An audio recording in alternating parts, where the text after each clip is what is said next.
Good morning and welcome to the Morning Connection. We're coming to you live from the studios of Bess 100 FM in Kingston, Jamaica. This is your host, Minett Lawrence, and with me, Pastor Percival Palmer, your hosts for the morning. Good morning, Jamaica. The day after. But may I just welcome those who have joined us on air, and those who have joined us online, and to those in the studio, the producer, the engineer. Good morning to you both, Pastor Percival. You're overflowing with words. Yeah, God is good. In the midst of everything, I just remember as we reflected on emancipation and independence. Emancipendence? Yeah, well, that's what they call it. It is for freedom that God has set us free, so do not be entangled again with this yoke of bondage. I've been meditating about that and had some reflections. We spoke about it church on Sunday. The burden of freedom in our lives. What does it mean to you? What does it mean to me, Minett? I am looking forward to hearing your interpretation of it, because we spoke about it on Sunday as well. And I just want to see how our paths intersect. Yeah, the burden of freedom. We did the purpose of freedom. Yes, wonderful. What is the burden of freedom? The burden of freedom is the tension. Is what? The tension? The tension that you have to hold between I'm free, but am I free to do whatever I want? But am I but is my freedom to an end? I see. So then is my freedom purpose driven? Yes. All right. So we did the purpose of freedom, which was pulled from Exodus. So when we come back, it's all about freedom. Why are we free? Why did our Creator desire for us to be free? And it's time for the 6:30 break. So we'll take the break and then we'll come back.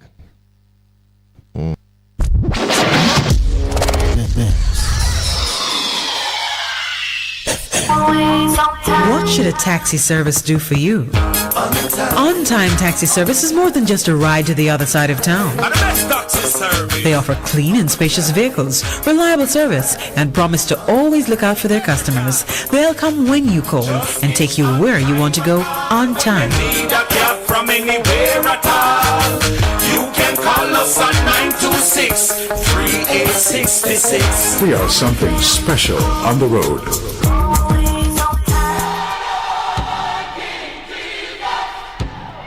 Praise the Lord, praise the Lord. God is good. This is already pastor and friend, Reverend Simon Peter Jones, inviting you, my friends, to listen every Tuesday evening on Best 100 FM at 7:30 p.m. for the program, The Voice of Hope, as we extend hope to the hopeless in this dying world. God is good. Be encouraged. Hope is in the Lord.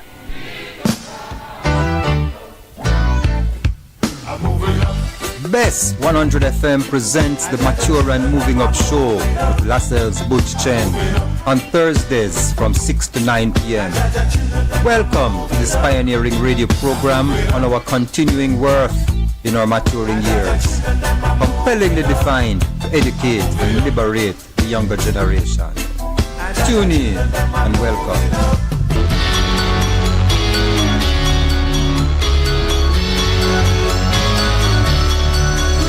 Discussions on health and education, inspiring interviews, surprise giveaways, your favorite songs. Tune in to Best 100 FM this and every Sunday at 11:30 to 12 noon. It's Distinction 411, your weekly college magazine program hosted by James and the Distinction family. Catch you on Sunday.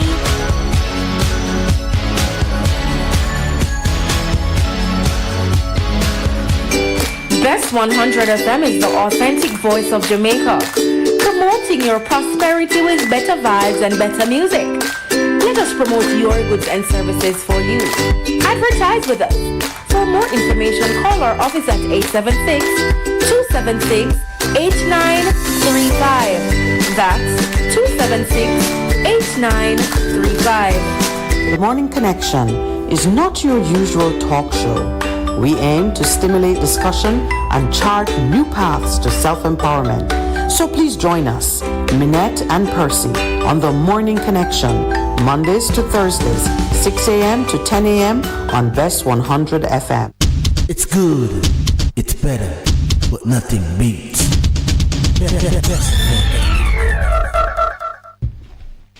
Yes, good morning. Welcome back to the Morning Connection. Indeed, it is 2 days after independence and 7 days after emancipation. But this thing of freedom and what we do with our freedom is so very important. And I was doing some reflection and some reading on freedom. And the writer was saying, and I'm going to find it here for you. There are a couple of verses. One is Galatians 5, verse 1. When Paul was talking to the Galatians and saying to them, hello, please. The freedom that you have, do not enter back into bondage. And then further down in Galatians 5 and verse 13, he was saying to them, you do not use your freedom as a hindrance to other individuals. Let me find it and just share with all of our listeners so they understand where I'm at. So it's Galatians 5:1, and I shared it last week. It was for this freedom that Christ has set us free, completely liberating us. Therefore, keep standing firm and do not be subject again to a yoke of slavery, which you once removed. Another version says, Christ truly set us free. Now make sure that you stay free and don't get tied up again in slavery to the law. And then further, that was the NLT. And in verse 13, he says, for you have been called to live in freedom, my brothers and sisters, but don't use your freedom to satisfy your sinful nature. Instead, use your freedom to serve one another in love. So the burden of freedom for me as an individual is I know the price that was paid for me to be free on Calvary. But it's not just being free. As you pointed out, there's a purpose to this freedom. And somebody was sharing, there are dimensions to this freedom that we talk about. Freedom means removal of constraints. For us, the constraints have been removed from us, and it restores to us the freedom to choose, the ability to be free, to make decisions. But this freedom has 4 components that we have to take into consideration. What freedom means to me as an individual, what freedom means to my fellow human being, what my freedom means to society, and what my freedom means to God. And the person was saying there's a delicate equilibrium that we have to hold in tension in terms of my freedom. So it's freedom from something, but it is freedom to, giving us the capacity to work towards a goal that is about ourselves. And it is, so being free is not an end in itself. It's freedom to do something with it. And so each day I wake up, there is a burden on me to use my freedom to serve and to love each other. You spoke about that. So there's just a strong sense in my own heart, in my own mind, that when Christ made that ultimate sacrifice and returned us to the place of freedom. Because remember, we're created free now. You always speak about what do you call the inalienable rights of man that have been can't given be separated from your persona, your existence. that have been given to us. And you know that was given to us. You're born with it. Yes. in Genesis 1 and verse 26 or 7, God says, hello, I have created you and this is what I wanted. But those rights were given to us. A lot of things have come along the way that have enslaved us. But we now have been restored to the place that we are no longer slave to sin and what it means, because remember, in terms of missing the mark, but we are free to choose. Somebody say, yeah, freedom higher. The question is, what do you do with that freedom? All right. What was your purpose?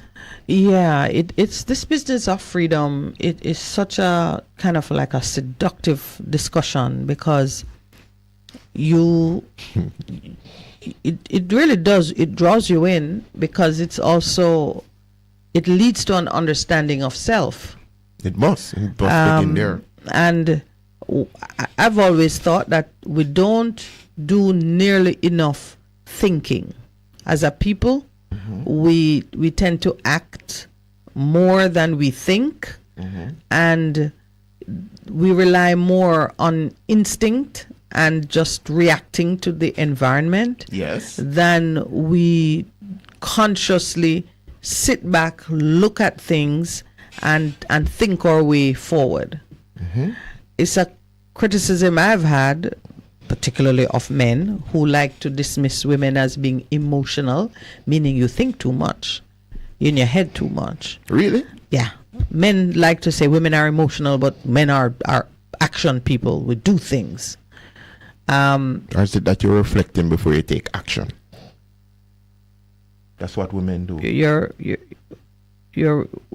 breaking the stereotype this morning. I celebrate it for you. I'm not actually thinking. No.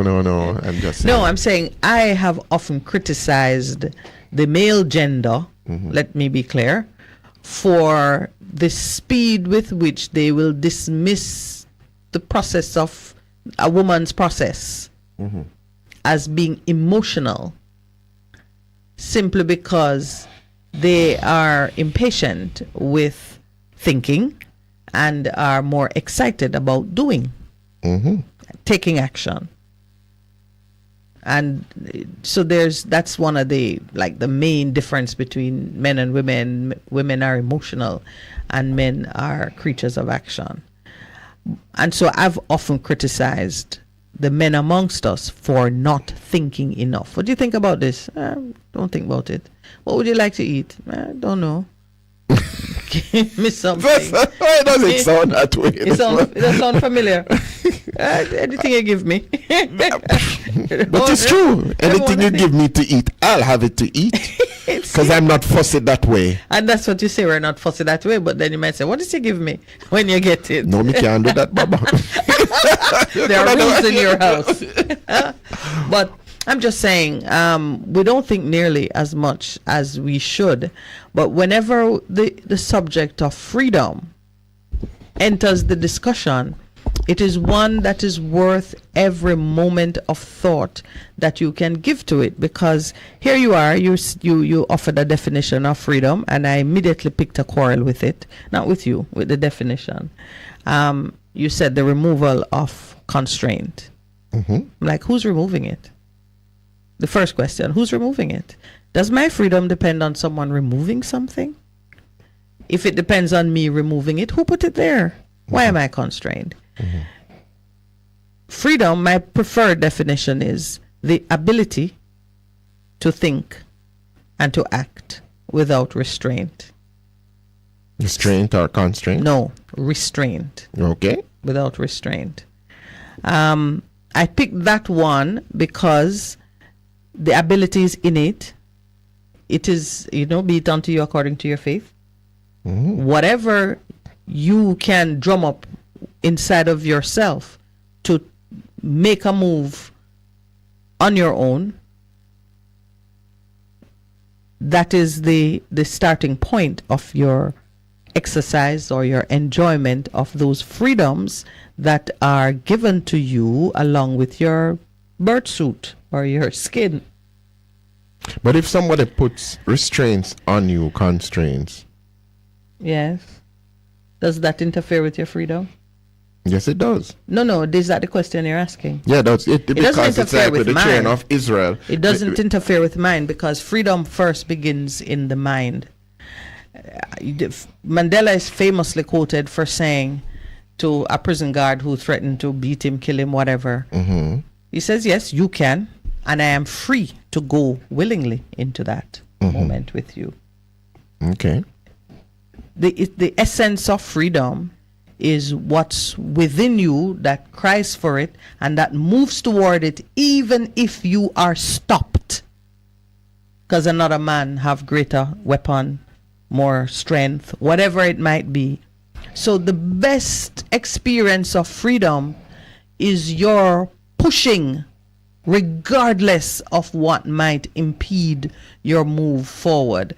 And so the greatest freedom, of course, is dying, choosing to die for what you believe in, like Christ died for us. So that's not so some people would say that would be a constraint, but no, when you are willing to die, that means you're free. Nobody of course you're free. Yeah. You're free. Mm-hmm. You're free. Now, the purpose of freedom, when I looked at why does God want man to be free, I just went into Exodus. Let my people go so they may worship me. But that was the best, I think the best explanation of it or the best experience of it is to look at a set of people who are operating under an obvious relatable constraint, slavery. Right. And the command for them to be released. I love that one because the command came from the Creator. It was not the king or the queen or some earthly power that has limitations in the first instance. So I love it because it speaks to why the one who created us desired for us to be free from bondage to another, to anything. Why does he desire us to be free? And the reason he gave when he said to Moses, go get my people, tell Pharaoh, release them so they may worship me. Yeah, but so to me, that is the purpose of your freedom, is to worship the Almighty God. And the best experience or process for gaining your freedom is your alignment with that purpose. And in that context, do you remember he said, ask your neighbor, your Egyptian neighbors, for gold and for, that's your reparations money. You come out with that when you are moving in alignment with the purpose that is set. Of course, they went and squandered it on the golden calf, but that's beside the point. They left with their reparation money. Still, they were free to do it. Of course. That's why, which is the point I was making, that when you are free,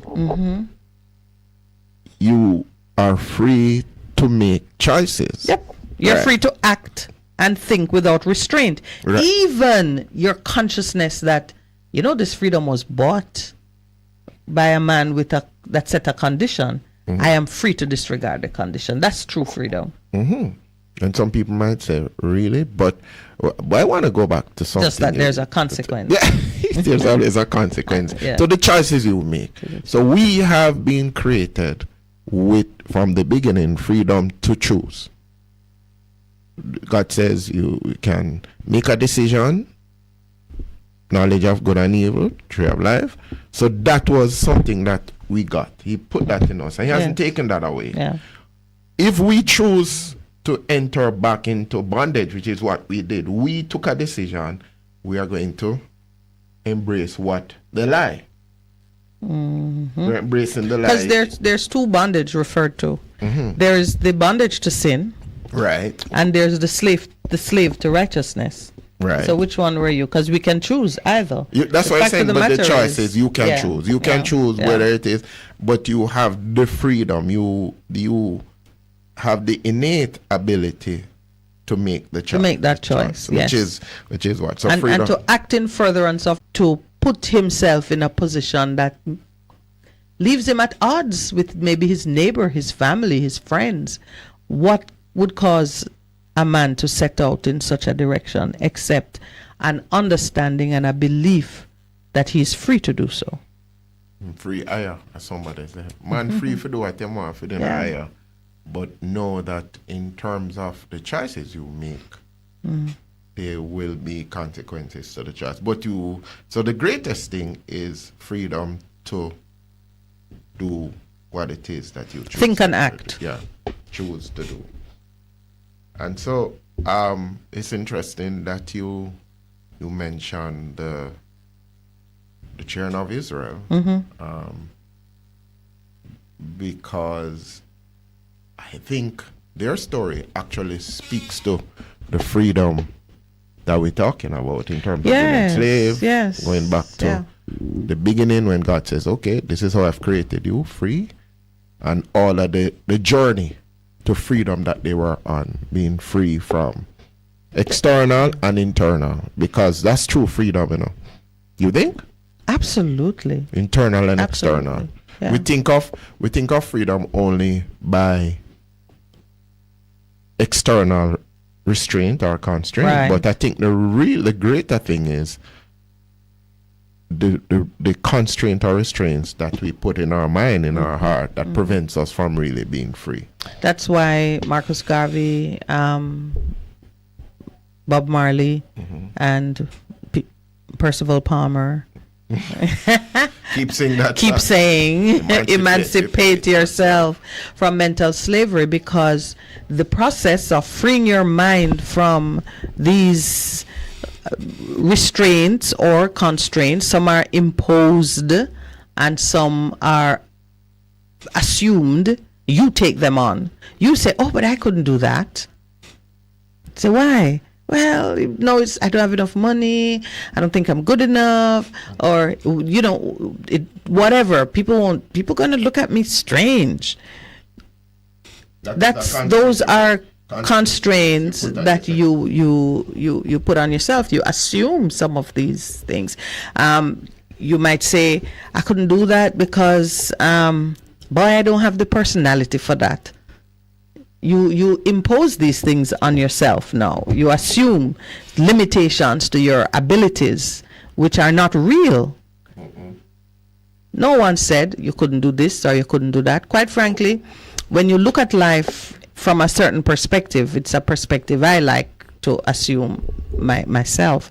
When you look at life from a certain perspective, what you see you are assuming things about other people. Like you might say, I couldn't really ask that guy to go out with me because I don't think he would like my color or yes. Or yes. Say I might be too fat. Or he might, I said, no, sir, that guy look like him only date lawyers. You long hair. Let's go. It's getting personal now. But you get my drift. Yes, right. We look at people and we make assumptions about them, and those assumptions become limitations on how we act, how we think, what we do. You could easily walk into a room and say, this is mine. I have this. Even if in reality the odds are way, way, way stacked against you. But those people who have achieved, who have been innovators, have been free, exercise their freedom in terms of their thoughts. Of course. That's why I complain about people not thinking enough. Because I know if you apply your mind to it creatively and wholeheartedly and just look at the problem without all of the restraints, constraints, limitations that you conjure up, you come with a different result. I know that. Yeah, but and that's been my experience 1,000 times. Every day of my life, I have an experience like that, where I just take away the barriers and the limitations that are customary and just look at the thing by itself. Yeah. Every day that I prepare a meal, I do that. Are you serious? Of course. So she always conjuring up something in the kitchen. Ask Lowell. Okay. All right. Speak for me, my producer. But no, I'm telling you. Like even just yesterday, we had a piece of avocado. We had a pear. We kept forgetting it. We forgot it at breakfast, forgot it at lunchtime, forgot it at dinner, until when you cut the pear and the side of it start to get soft. No, not soft. No, it getting a skin. It start to grow back a skin. Did you know that it dries out? Oh, so you mean? Oh, yes. Yeah. That's what you're talking about. Yeah, that's before it. When it getting soft, that means the skin melt. It's now getting spoiled. But just simple things like that. You have something, you determine you're gonna use it. Before you know it, we had no limes. I couldn't make guacamole. The point I'm making is. So what did you make? Ask Lowell. He wants to know what I made with the leftover avocado. Was it delicious? It was delicious. Lowell said, "What did you put in it?" The point I'm making is that if you stop thinking, someone might look at it and say, I need a bulla, because bulla and pear is still a hot item, isn't it? Yes, it is. Yes.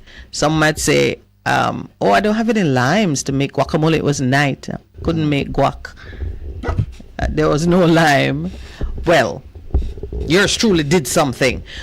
The point I'm making is once you stop saying, I don't have this or I don't have that, or you unhook yourself from the traditional positions of what you know and how this is done, and just set sail, man. And watch it happen. Watch it happen. That is the freedom. Freedom to just separate yourself from the things that everybody think should happen or whatever, and aren't there some innovate? Yeah. Aren't there? Don't you think, in terms of the exercise of this freedom that we're talking about, there is a tension that needs to be maintained, to be observed, because if there's too much individualism, we become, what is it now, deaf to the concerns, and we lose empathy. Yes, we lose empathy. I don't think so, and I believe it's one of those. Or if you take away, says, all right, you take away people's freedom because you're thinking about the common good. The common good. That can become autocratic, isn't it? Yes. So there's a tension that we need to maintain between too much individualism and too much collectivitism.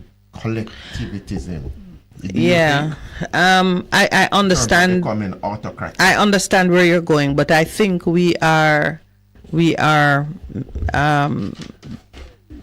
comparing apples to oranges.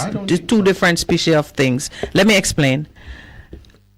Attention is necessary to maintain integrity. That tension, if you have a line and you want to, and you apply, you have a line depending on the purpose of the line. So let's use physics to explain tension. You're maintaining the form and shape of a thing by the level of pressure that is internal and external on the borders. So if it sags, if it loses tension, it sags, and it's no good unless you're looking for a skipping rope. If you put too much pressure, it snaps. It's no good because you want to maintain its integrity. When it comes to freedom and understanding freedoms, tension is not, I think, a relevant consideration, because freedoms begin with the individual. And it is how the individual exercises and enjoy those freedoms that maintains the original integrity of it. That's why your relationship with your creator is always personal, no matter what church you're a part of, what state you belong to. If your relationship with your creator disintegrates or becomes something that it should not be, it's because I think it either exists or it don't exist. But your enjoyment of it and the life you can live within that relationship depends entirely on your being all in. Okay.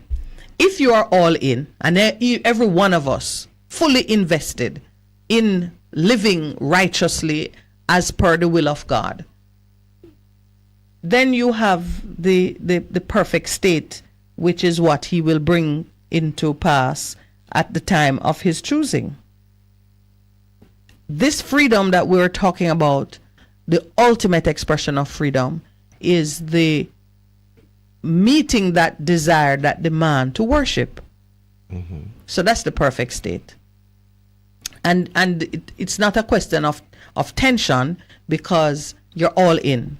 Tension is when you're maintaining, as you say, you're maintaining a balance between the externalities and the internal forces. So that's why for me it's discussing two different things.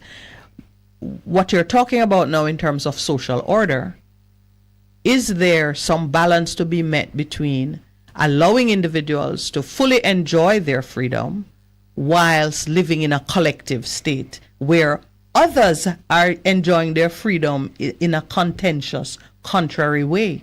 Let's take the break.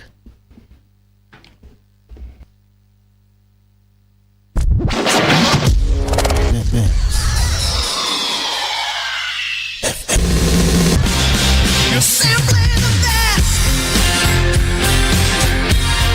Better than all the rest. Better than anyone.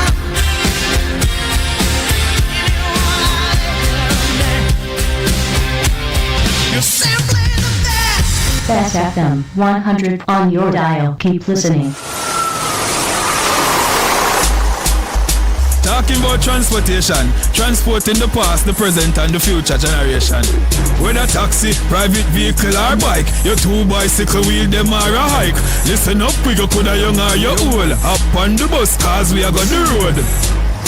The National Works Agency, NWA, has been working to resolve road-related challenges faced by residents, even as it continues to monitor works on sections of the Southern Coastal Highway Improvement Project.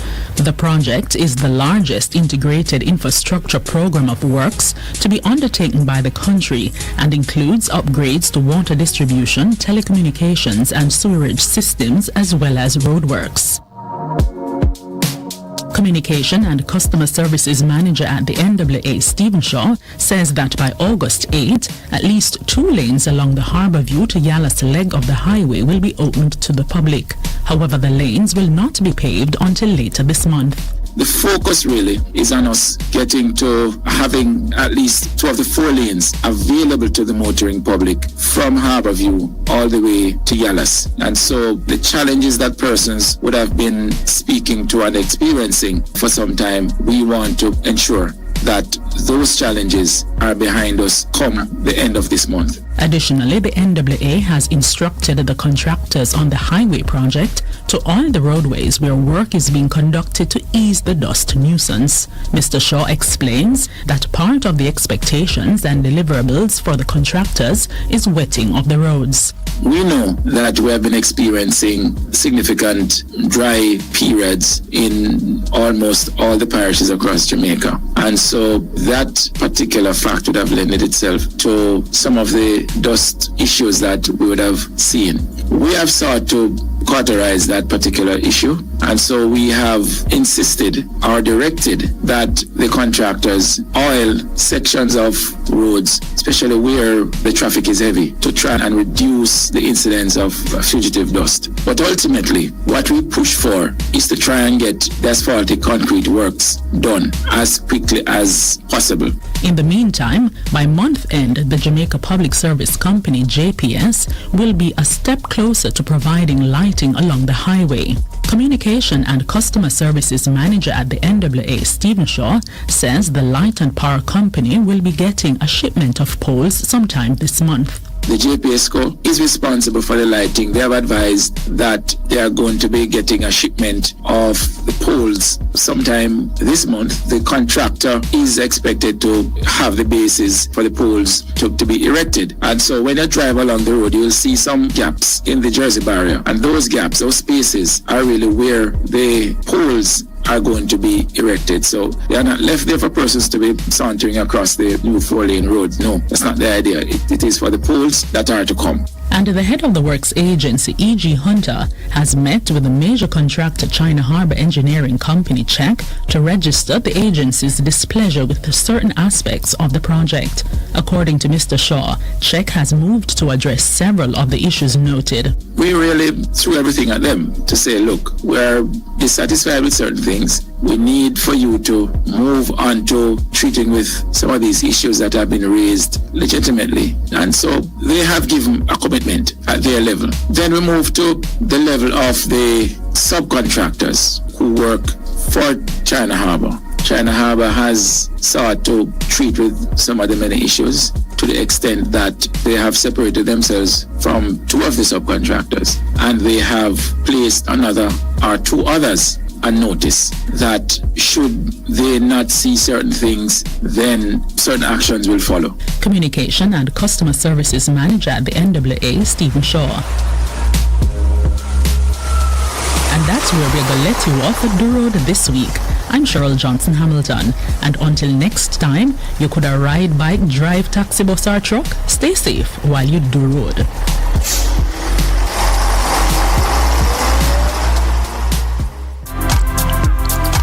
If we ignore road signs, the consequences can be deadly. The new Road Traffic Act is about saving lives and driving us all to arrive alive. Help to maintain law and order on our nation's thoroughfares. Be a good road user. Obey the road signs. Help us save lives on our roads. A production of the Jamaica Information Service, the voice of Jamaica.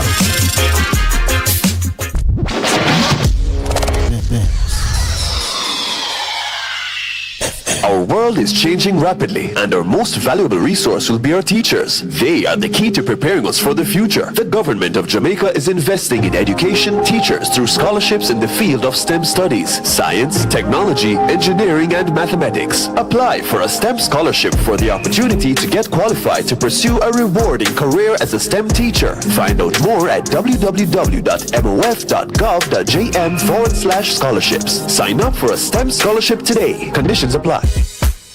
Veg & Print is for all your printing needs. We specialize in calendars, flyers, brochures, and more. Call us today at 968-7506. That's 968-7506. Or visit us at 4 East Bloomsbury Road, off Hagley Park Road. Veg & Printers, your best choice in printing. For a better choice in all your electrical supplies, A, authorized 3M dealer and better brand names. B, better service including free island-wide delivery. C, all major credit and debit cards accepted. It's ABC Electrical Sales. Shop number 8, Hagley Park Plaza, Kingston 10. Open Monday to Friday, 8 a.m. to 5 p.m. Saturday, 8 a.m. to 4 p.m. We make your electrical jobs as easy as ABC. Call 754-3825-8 or fax 754-3659. ABC Electrical Sales, for a better choice. Get inspired when you tune into Vent, brought to you by Via Express Couriers. This and every Wednesday at 5 p.m. on Best 100 FM. Hear from some of Jamaica's top entrepreneurs. Get updates on deals and upcoming events, tips for business, and pure vibes. Vent, a safe space for discussion. Make a chat, no man. Greetings. I go by the name of Miss Wire Waist. Catch me on Bess 100. I will be discovering the greatness of Jamaica and Jamaicans through people, places, and things, home and abroad. Playing you some good music, along with interviewing artists, soundmen, producers, and Jamaicans making a difference all over the world. So catch me between the hours of 10 a.m. till 2 p.m. Monday to Thursday on Bess 100 FM. One love. I saw you stepping from across the street, smiling happy. Everyone will make peace.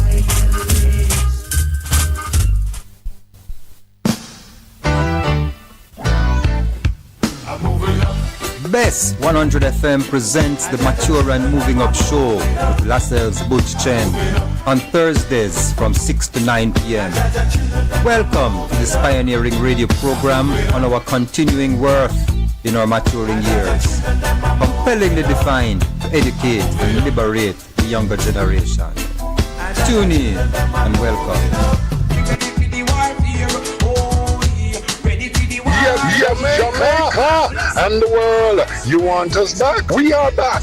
The Breakthrough Deliverance Ministry, led by me, the Prophet Mark Stewart, right here on Bess 100 FM. This and every Thursday night from 9 p.m. to 12 midnight. Yes, it's War Room Thursday. Come on out and join us, each and every one, on Bess 100 FM, 100.1, 3, 5, 7, and 9. Come on out. Join me, the Prophet, Reverend Mark Stewart, and of course, the boss shot, Apostle Marshall. Come for your healing, breakthrough, deliverance, the prayer, the miracle, the word, the testimony, and so much more. Yes, my friends, Bess 100 FM, Bess 100 FM, War Room Thursday, 9 p.m. to 12 midnight. Join us. We are going to lick it.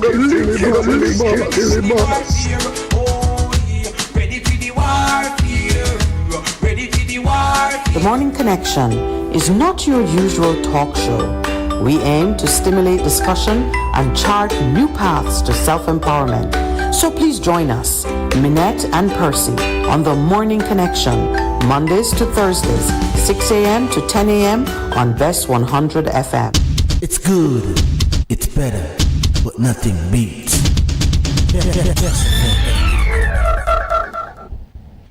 Good morning and welcome back. We received some sad news on the weekend, and I don't want to go too far in the morning without just acknowledging the passing of a dear friend of this show, a friend of Bess FM, member of our family, our sister Rachel Graham, Rachel of the British accent, who would call and was always so diligent and giving thoughtful good ideas, yes. in giving her ideas. She was a great soldier in the field for community activism and doing things at the community level. She was a great artisan in her own right, her craft work. Oh, geez. Yeah, you can still find her Facebook posts and see what she's been up to. Her relationship with Bess FM, she embraced Percy and myself, handling the show. And just, she came to our open house when we had it. She donated items from her portfolio of craft work. And to the last day when she called the show, she was reminding us of the vision she had, the need for us to be very conscious about food security and to take steps in the exercise of our individual freedoms to plant something that could feed our family, start a garden, just do something. She never hesitated to sort of, give us the best of her ideas on how to treat the environment. I'm just here looking at some of the notes she sent me, complaining of how Jamaica was becoming a concrete jungle and we need green spaces to help preserve mental health and so on. So I heard through another friend of the show, Miss Mary. Good morning to you, Mary. Thank you so much for sharing with us the information concerning Rachel Graham. I always say that when a friend dies, there goes the person who would tell you of a material change in their life circumstances. So sometimes friends die and you don't know because there's no one to tell of it. But our sister Mary send the information around yesterday. So Percival, I am looking back to see what music I can ask or producer or engineer to just play in honor of our sister who has gone home ahead of us. A promotion is what we call it. The best of us go on before, and then they become part of the cheering squad as we continue to struggle in this realm. So, Percival, I will allow you to say your few words. I really it doesn't do. have to be few. Yeah, I really do. To honor Miss Rachel. I really do appreciate Miss Rachel. She was a wonderful person, a thoughtful person, a person who loved Jamaica, even though I'm trying to remember if she was born here or she was of Jamaican heritage, like in terms of her parents were born here and then she was born overseas. But she used what she learned overseas, growing up and so on, to bring it back here to say, we can do this, we can do this. So, oh, my dear sister. And of course, I had a double whammy on the weekend in that Rachel passed, but on Saturday night into Sunday, we've heard about the alleged suicide murder on Saturday night. I knew those persons well, especially the female, and yes, I am whispering because it went. It's very painful. It's very, very painful. And these times you ask questions, but yes. So we mourn the loss of individual. We mourn the loss of life, because even on the weekend, someplace I remember as a child, in the 3 bodies that were found in Greendale, which is pretty close to Greendale Drive in St. Andrews. We're coming up to it's not Roehampton, it is, we need go on Mullines where they go down to the gully, that community right there. Yeah. So yeah, it's hard. It's hard. Right. It's okay, hard. so the last song that she had asked me to play for her was Carlin Davis's Lord, I Lift Your Name on High. And we'll on her, yes. Yeah. Can you find that one? Lord, I Lift Your Name on High. We're either going to end the show with it, or we're just going to find an opportunity to honor our sister's memory with a song. I was just looking for the last song she asked me to play for her. And that's the one I found. Let me see. Okay. You know, because here's on our front page, right after we've celebrated emancipation. So Dark Days, triple murder, Rock Carpet area. 15-year-old dies, mother, cousin, after men invade their home.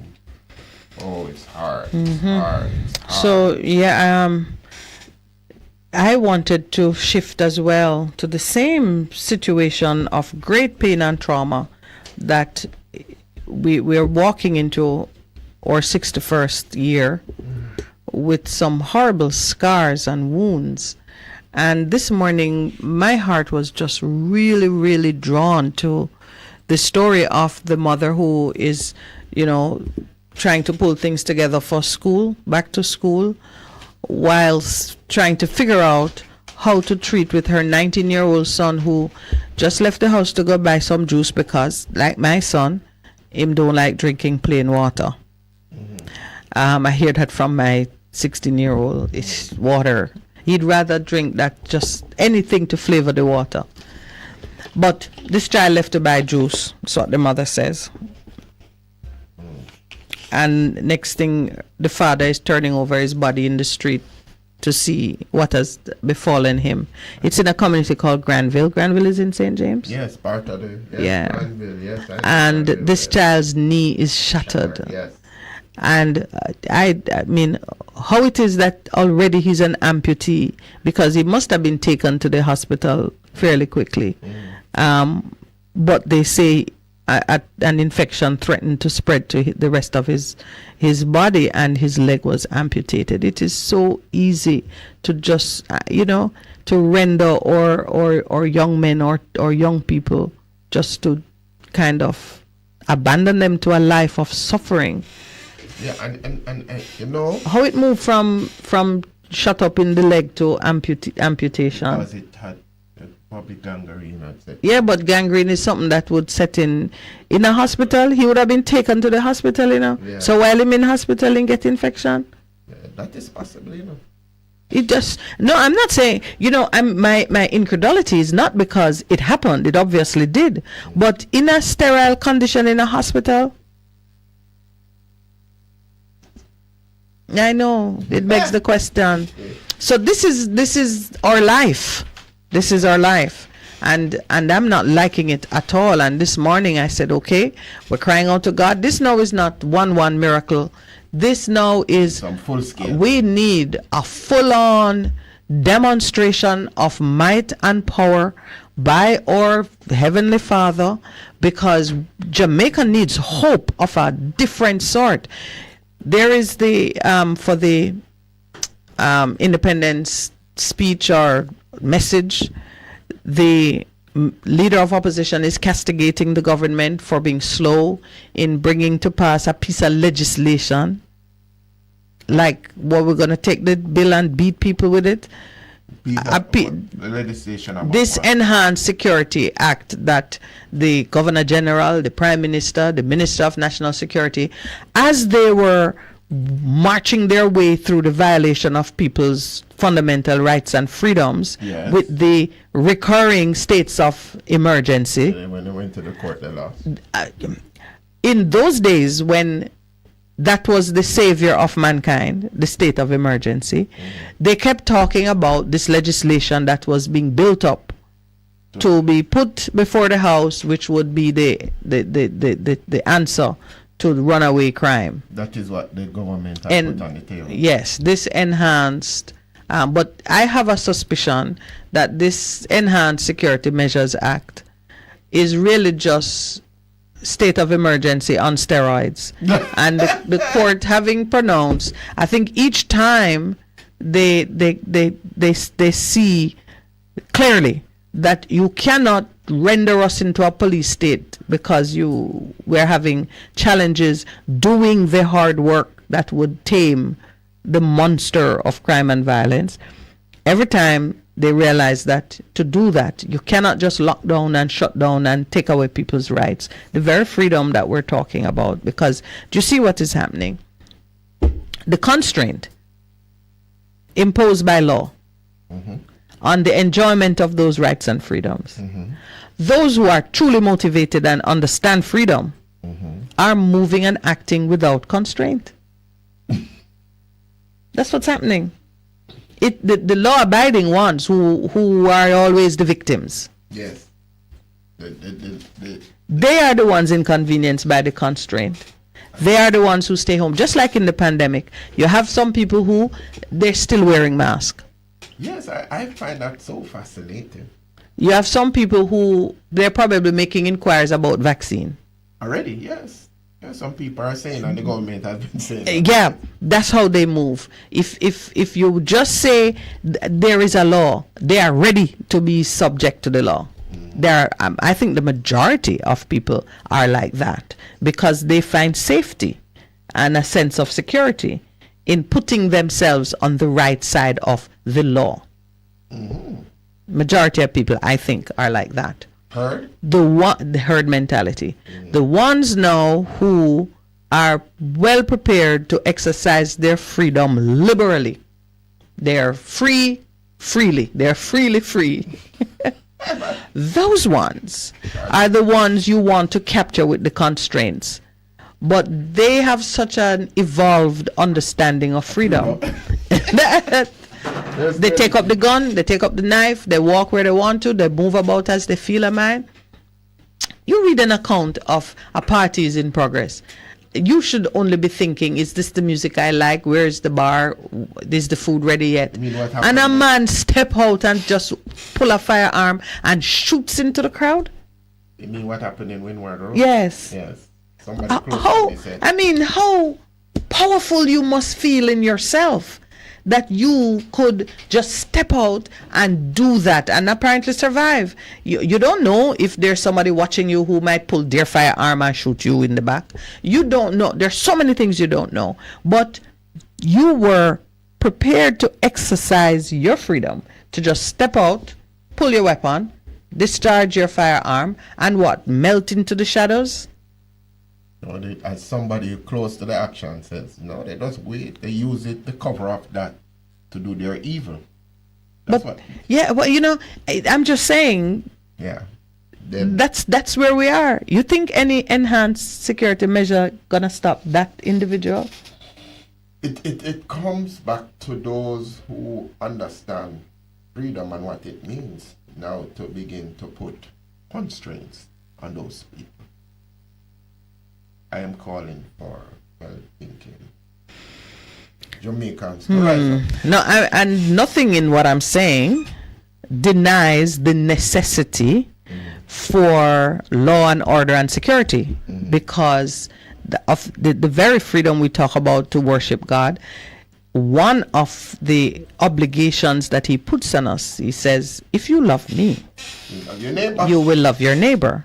So while I am seeking him with all my heart, I am learning that in order for me to attract his attention or to be in good standing with him, I need to love that joker who lives beside me, who is quite unworthy. But all right, the God I love, say love him. Love conquers. So I got to figure it out. Yeah, but it is what it is. And as you have said, change of heart, because freedom is in your heart. I said, Definitely in mine. So we have to now begin to understand that we can change, we can do differently. But I'm still in mourning, not only because of Rachel and my friend, but what I see unfolding across this nation. And I'm reflecting on the fact that guns and how guns are freely available, purchased and given out at appropriate times. Because when you give a gun to somebody, under whatever circumstance, not legal is illegal, because you have an end in mind, you don't know where that will end up, where it will go. That is what is now, I think, catching up with us in a big way in terms of what we have done to ourselves. So you are saying that the enhanced Security Measures Act. That's not going to change it. It isn't going to change it. We know that. And I have a feeling that they know it too, because in all the mad rush to close the legislative year or calendar with the most important, they did not rush it the way they did their DPP genuflection. It's been there, and I'm not sure. Well, Mr. Bunting was complaining about it, says it's a mark of incompetence that it hasn't been presented or passed. How long has it been there now? From 2019, the Governor General spoke about it, and what little we have been reading about it, there are some things that have come out about it which I can understand why it is still cooking. It's in the pot, because I don't know if you remember, Minister of National Security had famously said they want to introduce measures where you can hold people and then find the evidence. Yeah, yes. So it have innovative approaches like that embedded in it. It seems like it would definitely give the full court, the Constitutional Court, some easy work, because they've already been making decisions on matters, tangential to the big issue. So we already know that to hold people until you find evidence is a no-no. And that was something that I remember very strong about it. But even as we've celebrated independence and emancipation, we celebrate with our Sunshine Girls. They got the bronze medal. We continue to celebrate with the Reggae Girls, even though they were knocked out today by Colombia in a very close match. They have done well. We celebrate with our under-19 cricketers, as young men. They won the 50 overs and the 3-day tournament. We celebrate with our national women volleyballers. So there's a lot of sparks, bright sparks that have been good, and we look forward with anticipation come the 19th of August in Budapest, Hungary, with what is about to happen in terms of the World Athletics Championship. So it really is that you have all of these things happening that are good, but then you have these things and it looks like it's going this way in terms of the scales. And so we have to find a way. We must find a way. And when we are in a state like it looks like we're overwhelmed, we look up. King Joseph had looked up. Yeah, Lord, we overwhelmed. We look up because he responds to us. And I think there's enough of us here in this country who recognize the fact that we are so overwhelmed that we are calling out and saying, Father, help. 7:30 as we take the break, and as we remember Rachel, there's a song she requested. I don't know if we'll come back with it. That's what we can. Yes, I think come that back would with be. it, yes. We'll return with that song. Yeah.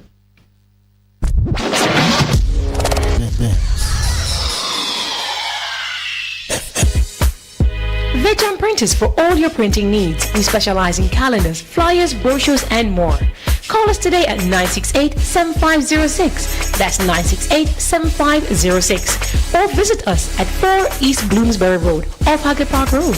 Veteran Printers, your best choice in printing.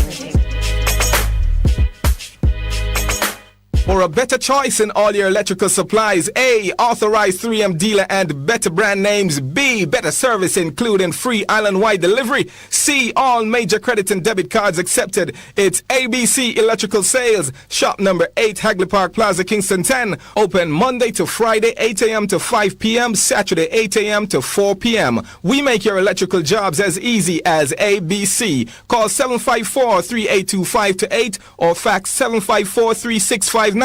ABC Electrical Sales, for a better choice. Make money now with local City and Guilds and ABE endorsed certificates and Distinction College. Start new online and face-to-face classes very soon in our Make Money Now career courses and get qualified jobs worldwide or start your own business in practical pediatric, geriatric, and psychiatric nursing, phlebotomy and pharmacy technician, early childhood education, child care, cashiering, call center, event planning, receptionist, customer service, housekeeping, waitering, food preparation, bartending, cake baking, plumbing, motor vehicle, electrical installation, air conditioning, makeup, hairdressing, nail technician, and cosmetology. No subjects acquired, no age limit. Register this week and get City and Guilds Maths and English classes for free. Call us at 3564167. Half a tree. 100, 200. Ready, mama. Ready. Is this the confusion you feel when trying to work your way through medical systems in Jamaica? Try a dose of Ask Dr. Mary every Thursday at 5 to 6 p.m. Let Dr. Mary help you understand your medical problems and bring you to a calmer place.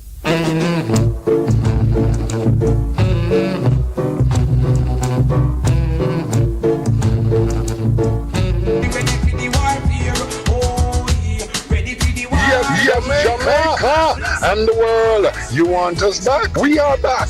The True Deliverance Ministry, led by me, the Prophet Mark Stewart, right here on Bess 100 FM. This and every Thursday night from 9 p.m. to 12 midnight. Yes, it's War Room Thursday. Come on out and join us, each and every one, on Bess 100 FM, 100.1, 357 and 9. Come on out. Join me, the Prophet, Reverend Mark Stewart, and of course, the boss shot, Apostle Marshall. Come for your healing, breakthrough, deliverance, the prayer, the miracle, the word, the testimony, and so much more. Yes, my friends, Bess 100 FM, Bess 100 FM, War Room Thursday, 9 p.m. to 12 midnight. Join us. We are going to lick it.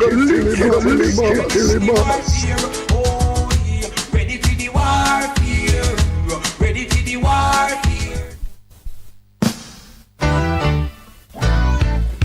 I'm moving up. Bess 100 FM presents the Mature and Moving Up Show with Lascelles Butch Chen on Thursdays from 6 to 9 p.m. Welcome to this pioneering radio program on our continuing worth in our maturing years.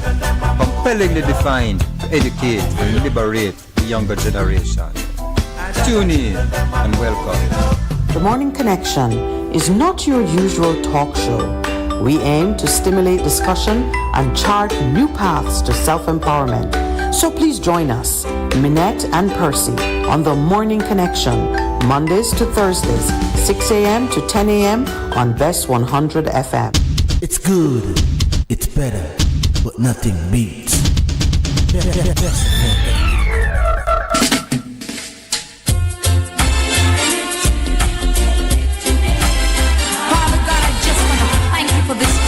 Of love. Brother JT, testify. Lord, I lift your name on high. Lord, I love to sing your praises. Yeah, yeah. I'm so glad you're in my life. And I'm so glad you came to save us. You came from heaven to earth. Show the way from the earth to the cross. My debt to pay. From the cross to the grave. From the grave to the sky. Lord, I lift your name on high. Oh Lord, you came from heaven to earth to leave it all the way. Oh my Savior, to the cross. My debt to pay.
Lord, I lift your name on high. When we are in situations like this, like King Jehoshaphat, he saw the enemies and he thought he was overwhelmed, but he says, Lord, you are the God of this earth. You are the God in heaven. Now we look to you because you said when we are in problems and troubles, we need to come back. And God said, okay, you have come in faith. I'm going to respond. But here's what you're going to do. I'm going to shift how you win this battle. Lift up your praise.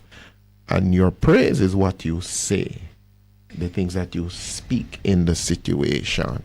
So we're seeing the bad things the things that are so despicable, but yet we are declaring the good, because life and death is in the power of the things that we speak. Is that correct, my friend and my colleague? Yes. In goodness? Yeah, you are correct on that. But I think you drew me out because you see me studying the report of that assault which took place in Trelawney. 3 women, a mother, her daughter, and a cousin. Yes. The 15-year-old daughter assaulted, and died, raped, left tied up in a yam field, dead. 15-year-old girl, a precious little girl. You Look at her face, look at man. her picture, you see the goodness of God shining in her cheeks. Yes. Her mother assaulted, left unconscious in blood at the scene. The other girl, 17 years old, she too was assaulted, but she managed to escape, perhaps while they were tying up the 15-year-old girl. A 9-year-old girl that was in the house woke up, who called out and saw her mother in the living room in blood. Yes. 9 years old. I was conscious She enough. tried to get the attention of the neighbor, couldn't. Neighbor is her own grandmother. Call her father abroad, and her father made the phone call, got some. This was taking place in Albertown, Trelawney. Now, I know where Albertown is, and I know where Spalding Hospital is. You know where Cotton Tree? Not familiar with country, but it's from Albertown in some back. I can imagine to get to Spalding Hospital with the unconscious young lady, woman and her daughter. Eventually The 15-year-old daughter never regained consciousness. She died. She was transported. The other 2 are being treated at Spalding's Hospital. There are many things that are disturbing about this. The brutal assault on the women. There are a lot of homes in Jamaica where it's women, it's the grandmother, the grandchild, and it's women brutally assaulted in the worst way. This is right up there with what happened to the little girl whose throat was cut. Similar. It is as outrageous. You take a 15-year-old girl, you rape her, you beat her up, and then you left her to die. And this took place at the hands of men. And somebody is being held for questioning. Yes, but the grandmother says the person they've held is the man who was beside her in bed, who answered the phone, and together they called the police. So it just, if she's right in what she says, and I mean that's just too simple to disprove, then taking that person in custody, maybe it's to smoke out somebody else, because there was on the news when it was reported, someone was saying that it has to do with some family feud and bad blood. So, but that aside, there is looking at motivation is trying to solve the crime. Our concern at the moment is that it happened at all. It should never have happened. It should never have happened. And to our young girls and the women of this nation, the big issue is just how unsafe you are. Just how unsafe you are. And there are a number of things that contribute to that lack of security. And they may seem random and far-flung, but that report you were sharing with me of a woman putting an orange rag under another woman's skirt, it's included in it. That is a part of the assault, It's included in it, yes. And said, we don't want that here. And how can she do that? It was on social media. And she has apologized, but the apology is after. Yeah, you should even think about it. You're looking at the mentality, the mindset. Yeah. And I plucked that one and included it in the pot, because one may think that this is about gender-specific violence. It's not. It's a mindset, a lack of sensibility and decency that has invaded our nation at all levels, even amongst those whom we say should know better. When Isat Buchanan choose to speak like that about the DPP, it don't matter that it's the DPP. It could have been his housekeeper.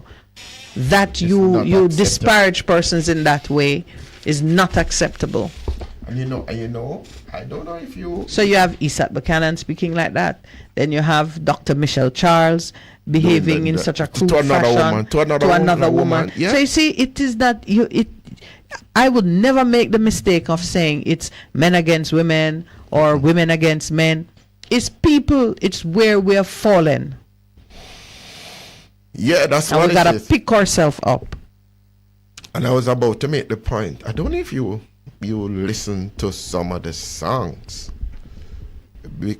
Clear, not nearly as many as you. No, my dear sister, me say that, and people listening to it and people gyrating, and I'm saying, what? Sound like you're listening too much. No, sir. Yeah, but what you take in, and this is, I always say, like, if you see a monster, if you eyeball a monster, rest assured the monster saw you. Okay. So whatever you take in, jeez, man, it leaves the stain. Oh my! It has Lord. entered you. Yesterday I heard someone say that's why it named entertainment.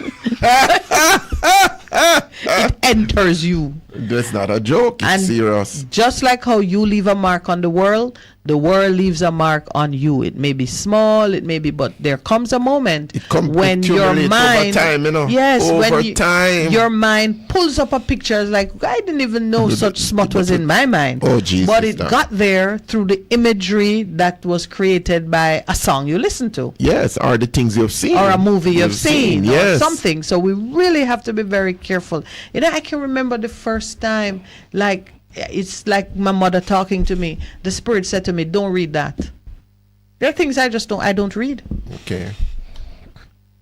There are things I don't listen to. If you don't know how to safeguard your mind from certain influences, you fall prey to them. Now, there are some of us who are set to look at, consume all kinds of things for the purpose of teaching about them, of talking about them, of changing them. So there are some things when I look at it, my first thought is, okay, what am I gonna burn up, cross out, so I make a great editor? If you write anything, I'm a good person to look at it because I am in no way constrained by the originality of your thought process or by your genius. I am yet to receive a single thing written by somebody else which I couldn't correct or say, this makes no sense or that. No. I think I'm one of those persons set to be an editor. Oh, what is it? I'm just but putting it that way. But because if you give me something, my only concern is what's the purpose of it? What are you trying to say? What do you need to say? That's all. No matter who wrote it. If it's the Prime Minister write it, it get the same treatment as if it's my housekeeper write it or a child write it. What is it you're trying to say to me? What is yes. When I read books, I pull apart your opinion just the same way. It doesn't matter. There's no sacred text. And believe me, when I read the Bible the same way. The same way. I question it. I poke holes in it. I interrogate it soundly. And then you say, wow, how did they come up with that? Well, out of it, you begin to learn about the sovereignty of God. Oh, jeez. That's why it's divinely inspired, according to... Yeah, when you think about it, when you read some of the things, they may say, man couldn't write that in there. Because if man did write that, that don't look good. That don't look good at all. That not further in the cause. And now you begin to understand why it says that the scripture is given. It's God breathed. Yes. I'm going, wow. Inspired. It's divinely inspired. But you have to know how to read. Yes. So when you approach it, you can get from it what it is. Yes. And I know the things which when I read it, I said, the Lord is showing me a pattern. It doesn't matter. The thing itself does not matter. He's showing me that in this situation, I can do that. And I can overcome. I wanted to touch in terms of, as we're talking about what is out there in the public domain, in terms of what's been said, what's been done. Former Prime Minister P.J. Patterson was commenting on where we have gotten to in terms of what's being said. Remember, he was a person who came up with the values and attitude. And everybody spoke fun on it. I say, you can't do that. You don't have no basis for saying it. But I guess he had the vision to understand that if we continued on the path we're on, we're losing the soul of our nation. And he says this. He's broken his silence. Oh, has he? He's silence. He's a chatterbox these days. Yes, he's broken his silence. His utterances from some in the political sphere and positions of authority belittle us as a nation and undermine respect for all. Public respect is rapidly descending to an all-time low. The language used routinely is distasteful, disgraceful, and comments are derogatory. The tone of their delivery is devoid of respect. Instead of mutual respect, a small but vociferous number of our public speakers are consistently mean-spirited and vulgar. This appalling deterioration cannot be allowed to continue without our clear denunciation. As one people out of many, we dare not remain silent. What thinkest thou, my friend? Oh, that's a part of the quote? Yes, that's a part of his quote. Yes. What thinkest thou, my friend? No, I love you. You know I love you very much. I have to say that on public radio all the time. I love you very much. Oh, that sounds like how you talk yourself out of committing murder. That's you talking yourself off the ledge. No, sister. No. Oh, dear, I take that back. Not murder. Perhaps something halfway there. No, the former prime minister is right. I saw something describing him. Again, my editor's pen. It said former Jamaican prime minister.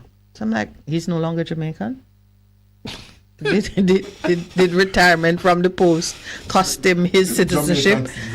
Yeah, it's just how we write. Former Prime Minister of Jamaica. Former Prime Minister of Jamaica. Former Jamaican. Yes, somebody. Yes, it called. Yeah, that sounds like Grammarly. It sounds very much like Grammarly. People know what Grammarly is. Some of the times when you're writing and it helps you, that don't make no sense at all.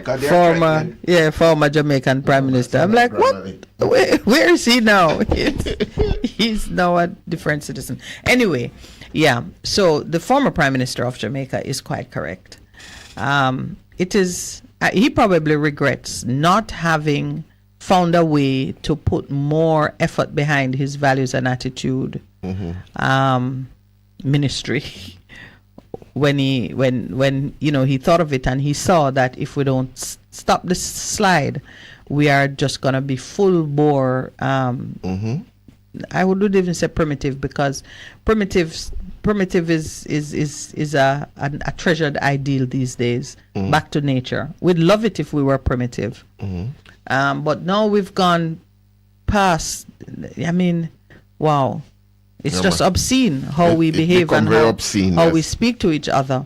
And so he's right. The vulgarity has hit a new level, but you're seeing some real bizarre things taking place. And finally, well, I shouldn't say finally, a lot of things in that vein are heading to the courts. You see that Minister Vaz has taken Campbell.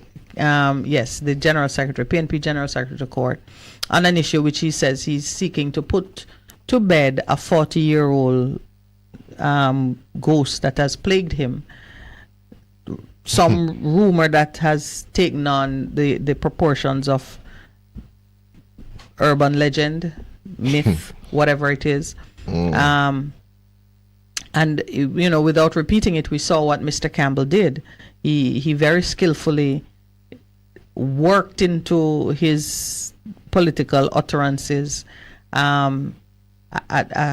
a hint, a suggestion at something. I applaud Mr. Vaz for being open about it and wanting to challenge it. It will be interesting to see how he challenges it. But you see, that freedom we talk about, this is a choice he has made, that this thing which is whispered and was recently shouted is something that you need to confront it head on. Perhaps had he done so 40 years ago, that ghost would have been laid to rest.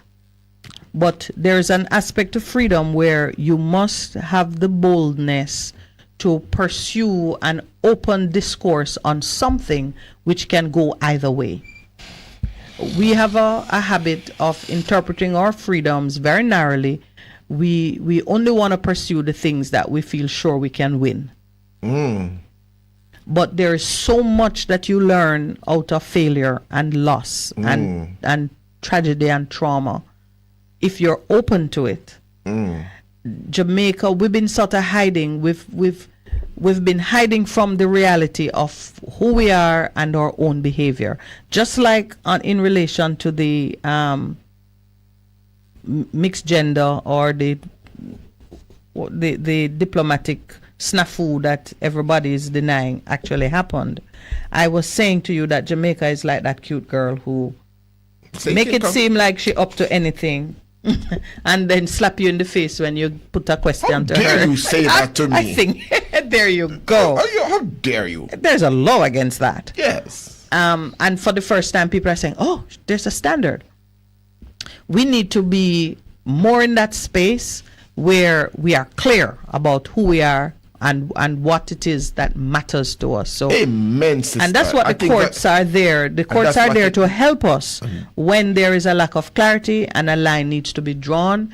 Then at least you know. And if you know, you may get an unfavorable result in the court because that's the level of thinking at the time. And if you are still convinced that justice lies in another direction, you have the freedom to follow it up. You have to follow back. Absolutely. But so that's interesting. And I don't want it to lose the point you're making, which I think the last 2 months that we've been on it, we have asked questions of ourselves that we need to get answers for. How important is the whole thing of corruption with us as a country? As a nation. Yes. Yeah. Is it something that we are comfortable with at all levels, or it is something that we must say, this is not who we are? And the questions that have been asked on either side by the Integrity Commission and how they have responded is one thing we need to be clear about. Another question that I think that has been asked is in regards to our justice system. But even greater about the covenant that we have, this constitution. Does it continue to be useful to us as a country as we celebrate 61 years of being independent? Or is it that we have to go back to the drawing board and beyond what we're doing in terms of this whole constitutional reform process to really now say, you've done well, but now, right at this point in time as a country, we need to be clear as to what it is. What are the values? What is it that this covenant must mean to every single Jamaican? And they understand what it really means. And of course, in terms of the values and how we treat with our women, some things we accept behind closed doors, and when it come out, is that what we really are? We say no, we're not in that. And even how we treat our women and the thing we say about our women and how women treat with women and the things that we use as curse words. Yes. Like what you must go and do to your mother. That don't speak stories. Yes. Yeah, you would say it. Yeah. And I'm saying I see it when I work with the young men. I say, no. Stop that. You cannot do that. How we respond? You know, it was always understood that if you speak disrespectfully about your parents, you disrespect yourself. Yes. I mean, it's biblical. You dishonor your father's wife, you have dishonored yourself. Yes. But those notions of respect and honor seem to be lost.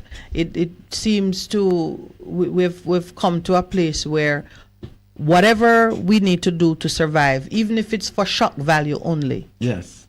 And you know, per se, little joke me make or me just a try whatever you try to rally back.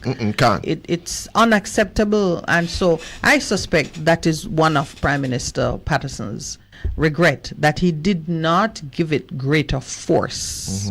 Because there's a pushback, and people are saying you with what was happening at the similarly, time. you know, Minister Chang, the Security Minister Chang, have a live good.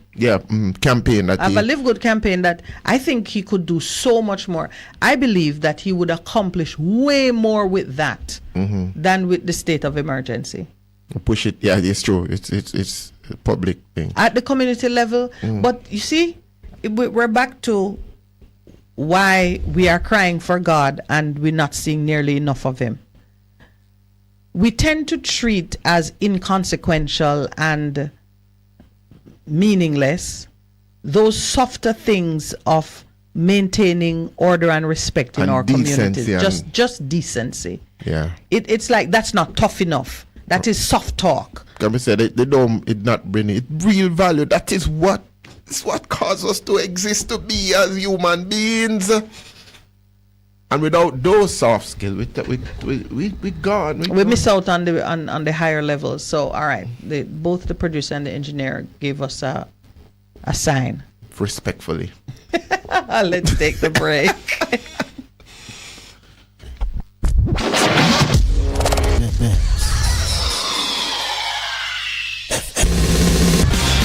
You're simply the best. Better than all the rest. Better than anyone.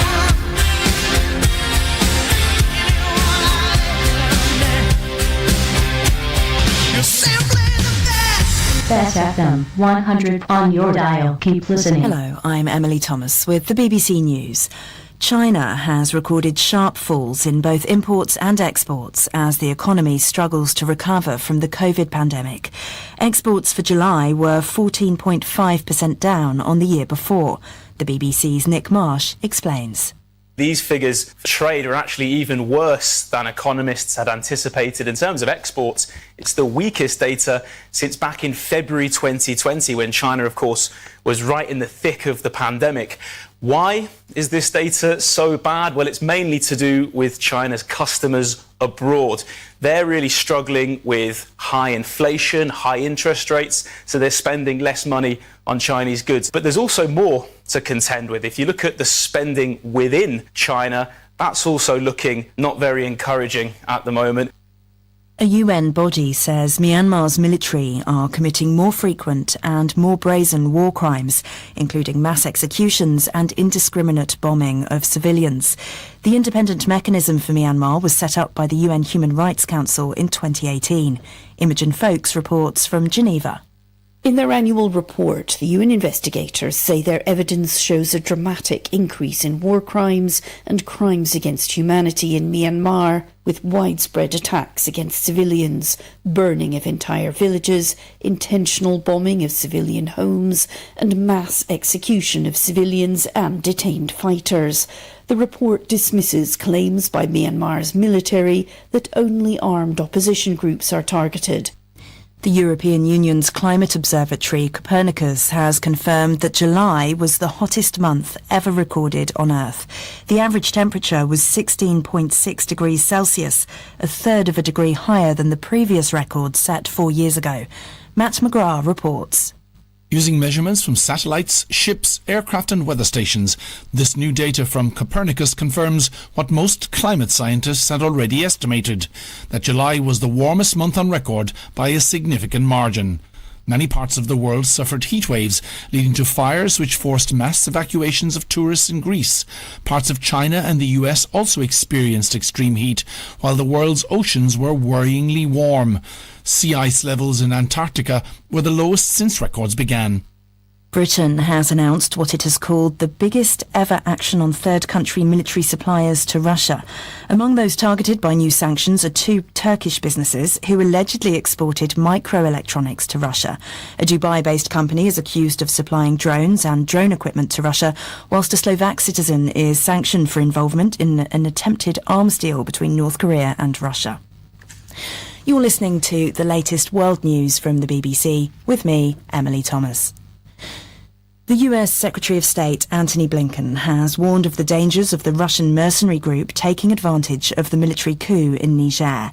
Speaking to the BBC, he said wherever Wagner had gone, it left death, destruction and exploitation in its wake. The group is active in neighbouring countries. Its leader, Yevgeny Prigozhin, countered Mr. Blinken's assertions.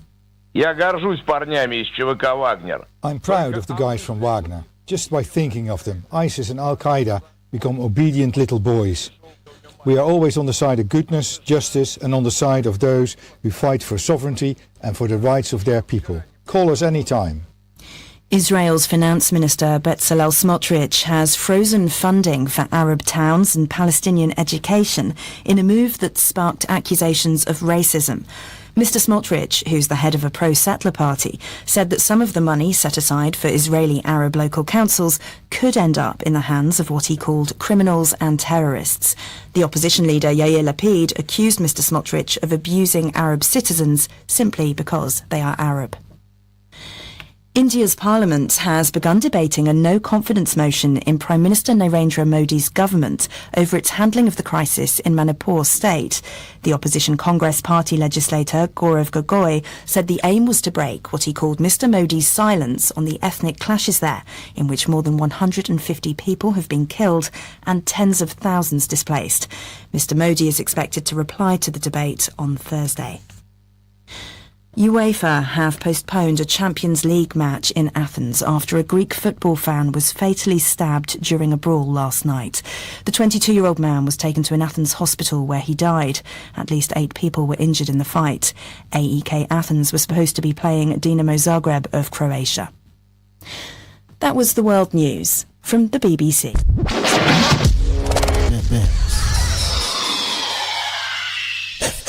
Get inspired when you tune into Vent, brought to you by Via Express Couriers.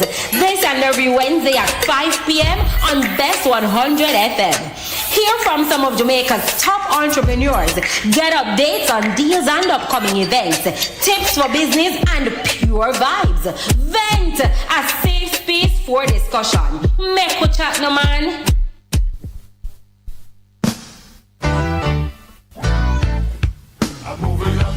Bess 100 FM presents the Mature and Moving Up Show with Lascelles Butch Chen on Thursdays from 6 to 9 p.m. Welcome to this pioneering radio program on our continuing worth in our maturing years. Compellingly defined to educate and liberate the younger generation. Tune in and welcome. Greetings. I go by the name of Miss Wire Waist. Catch me on Bess 100. I will be discovering the greatness of Jamaica and Jamaicans through people, places and things, home and abroad. Playing you some good music along with interviewing artists, soundmen, producers and Jamaicans making a difference all over the world. So catch me between the hours of 10 a.m. till 2 p.m. Monday to Thursday on Bess 100 FM. One love. I saw you stepping from across the street, smiling happily with everyone you meet.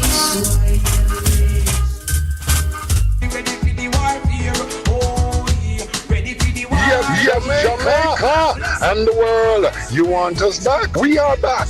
The Breakthrough Deliverance Ministry, led by me, the prophet Mark Stewart, right here on Best 100 FM. This and every Thursday night, from 9 p.m. to 12 midnight. Yes, it's War Room Thursday. Come on out and join us, each and every one, on Best 100 FM, 100.1, 357 and 9. Come on out. Join me, the prophet, Reverend Mark Stewart, and of course, the boss shot, Apostle Marshall. Come for your healing, breakthrough, deliverance, the prayer, the miracle, the word, the testimony, and so much more. Yes, my friends, Best 100 FM, Best 100 FM, War Room Thursday, 9 p.m. to 12 midnight. Join us. We are going to lick it. Ready for the warfare. Ready for the warfare.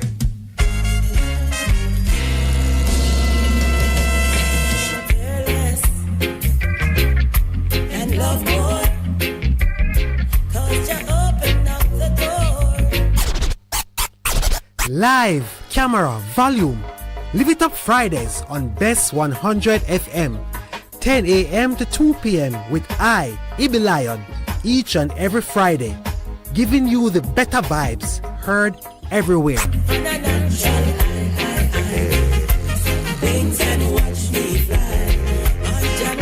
Make money now with local City and Guilds and ABE endorsed certificates and Distinction College. Start new online and face-to-face classes very soon in or make money now career courses and get qualified jobs worldwide or start your own business in practical pediatric, geriatric, and psychiatric nursing, phlebotomy and pharmacy technician, early childhood education, child care, cashiering, call center, event planning, receptionist, customer service, housekeeping, waitering, food preparation, bartending, cake baking, plumbing, motor vehicle, electrical installation, air conditioning, makeup, hairdressing, nail technician, and cosmetology. No subjects acquired, no age limit. Register this week and get City and Guilds Maths and English classes for free. Call us at 3564167.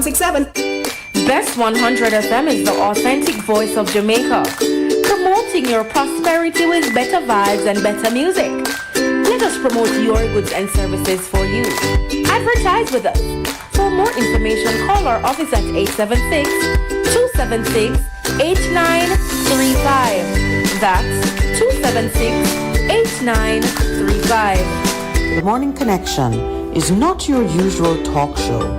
We aim to stimulate discussion and chart new paths to self-empowerment.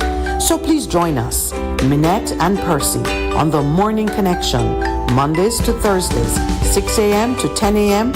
on Best 100 FM. It's good, it's better, but nothing beats.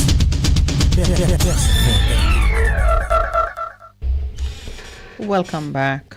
So, life is touching all of us, meaning the tragedies of life are not far removed from any of us. And I just want to say now that if you are in a situation of hardship, whether it is emotional, economic, whatever it might be, such that you are constantly thinking about taking your life, harming yourself, harming your family, whatever it might be, please reach out. I know sometimes it is so deep, you're so deep in your thoughts that you can't think of anyone that you can call. Sometimes a complete stranger is exactly who you need. Just blurt it out and let's start being brothers and sisters to each other so that we can help. And as you talk about that, because some people go through depression. You remember Kwame McPherson? Yes. Came on our program. Well, he says Homecoming. He's launching his book. Join us in the soft launch of My Date with Depression. He's written about it. And it's the 17th of August. He's doing a soft launch. So, all right. Let me just tell you the numbers to call. This is not the suicide hotline, but if for any reason you need to speak, we can make it happen. Our numbers are 876-619-1508 and 876-279-8473.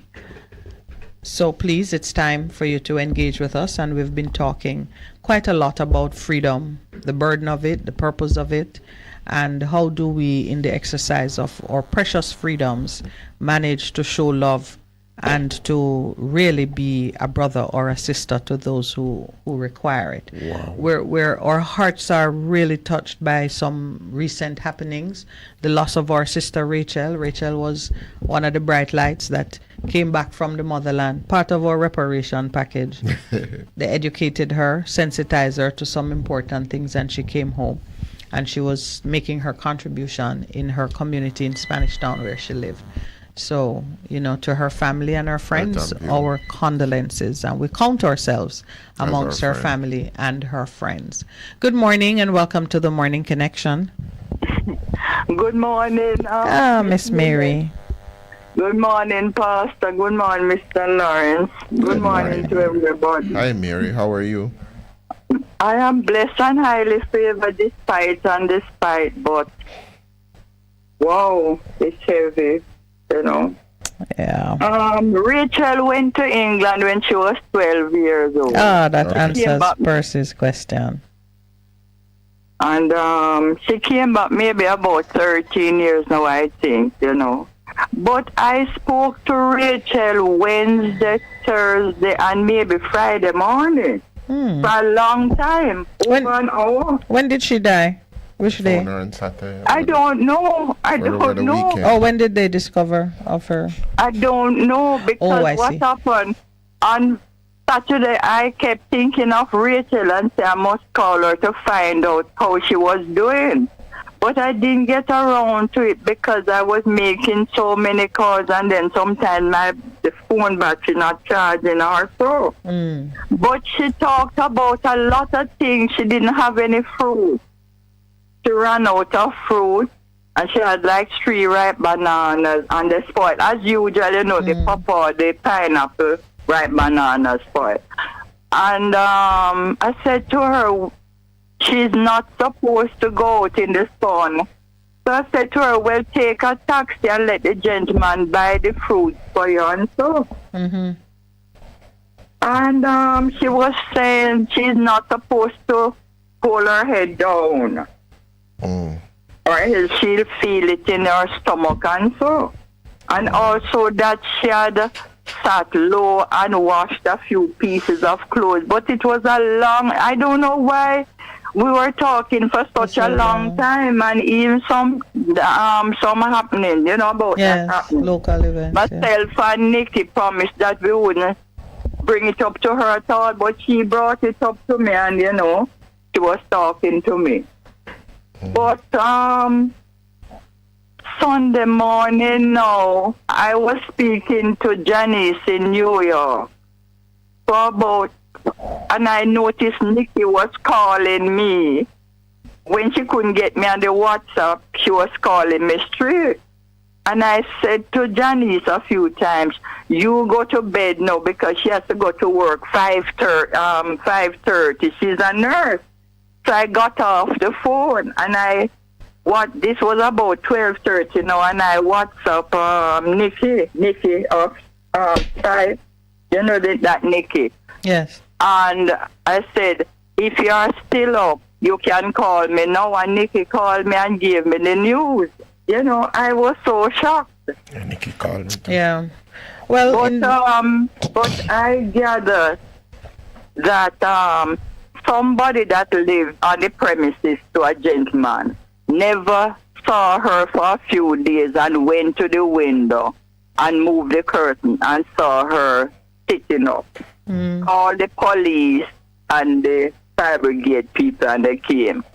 And then I WhatsApp a few people, but people are funny. You can't send, you can't call them in the night, leave messages because the phone's not turned off. Yeah. But I called Sister Doreen and a lady, a herbalist lady, and Ross Remedy, and left messages on the phone. Sister Doreen called me.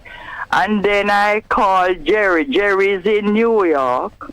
And I spoke to Jerry yesterday, and he gave me the story that, the same thing with moving off the curtain, so. Oh, okay. And that she was bleeding from her nostril. I don't know if she had a stroke or a blood vessel burst because of the eye operation. Yeah. All right, Mary. Thank you for giving us but let me just say, the details. This is why I've been stressing.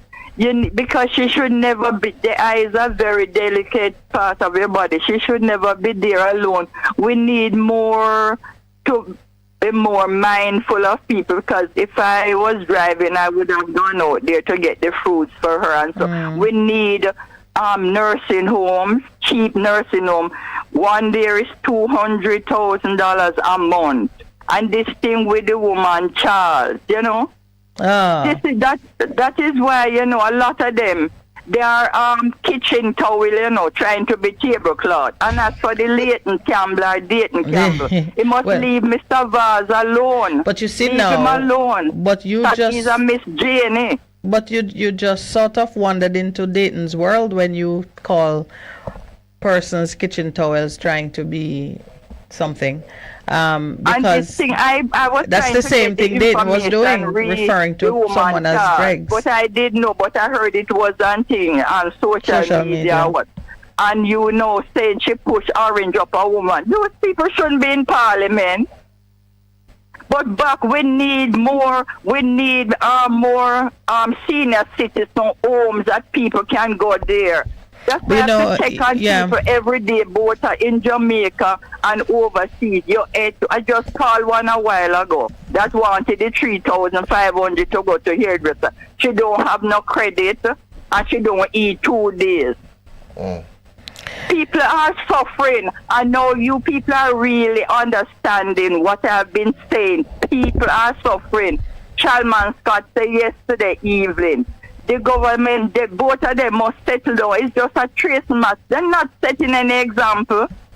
They're not people like those should be setting an example. Them tracing every day. Every day it's the same thing. Anyway, thanks for your time because I'm off completely. There's about 5 people die around me. Okay, thanks for your time. Condolences to you too, Mary. Okay.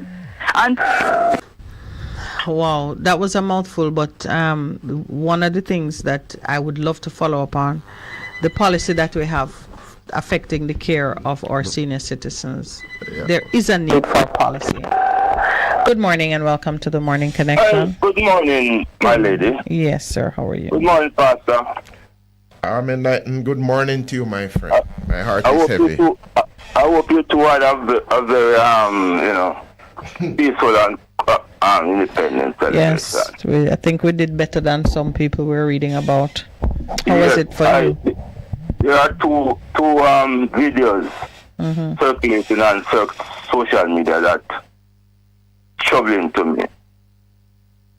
The one with the member of parliament in St. Thomas there that pushing up the yellow rag under this lady's chest. Yeah. And also the one at the Riot Hotel.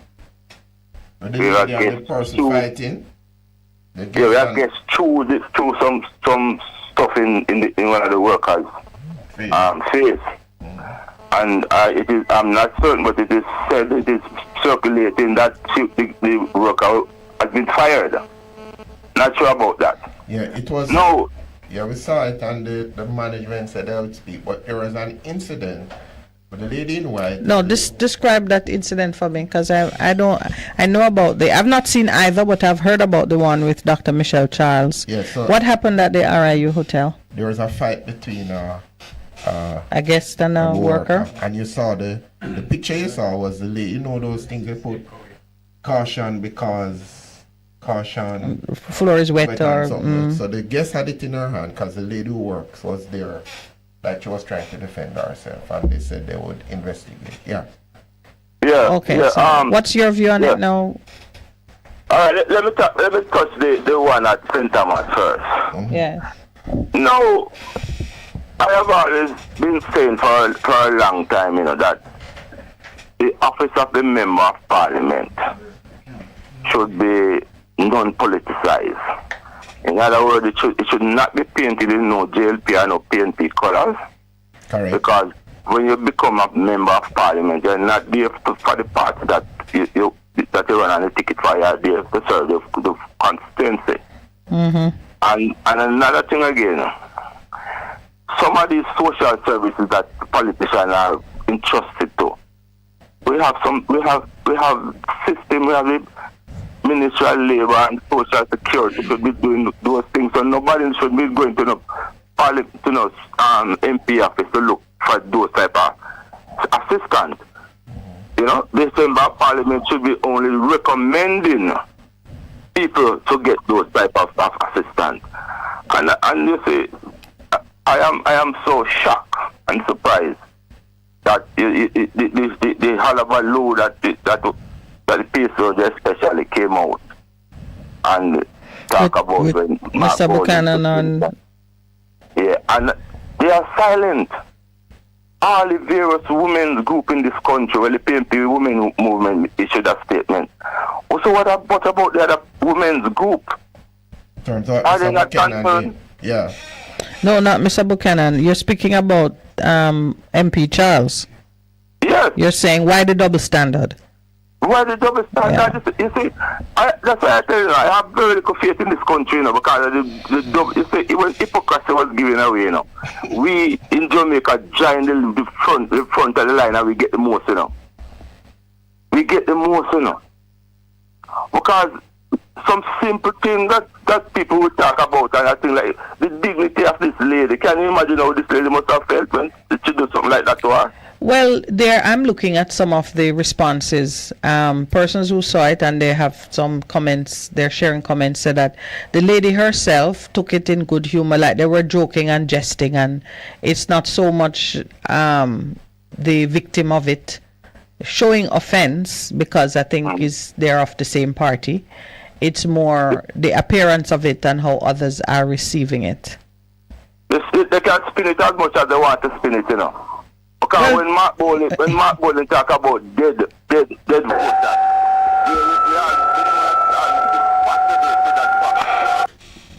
something has happened. Okay.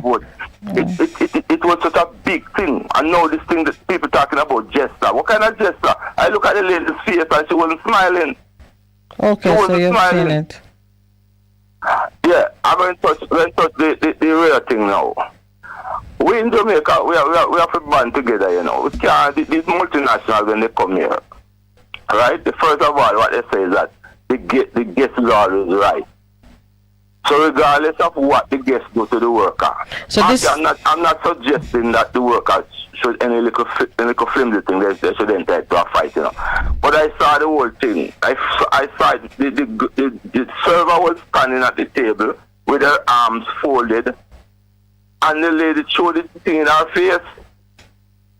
I saw that, So one of the things. So, what did you see the before and the after, or you just?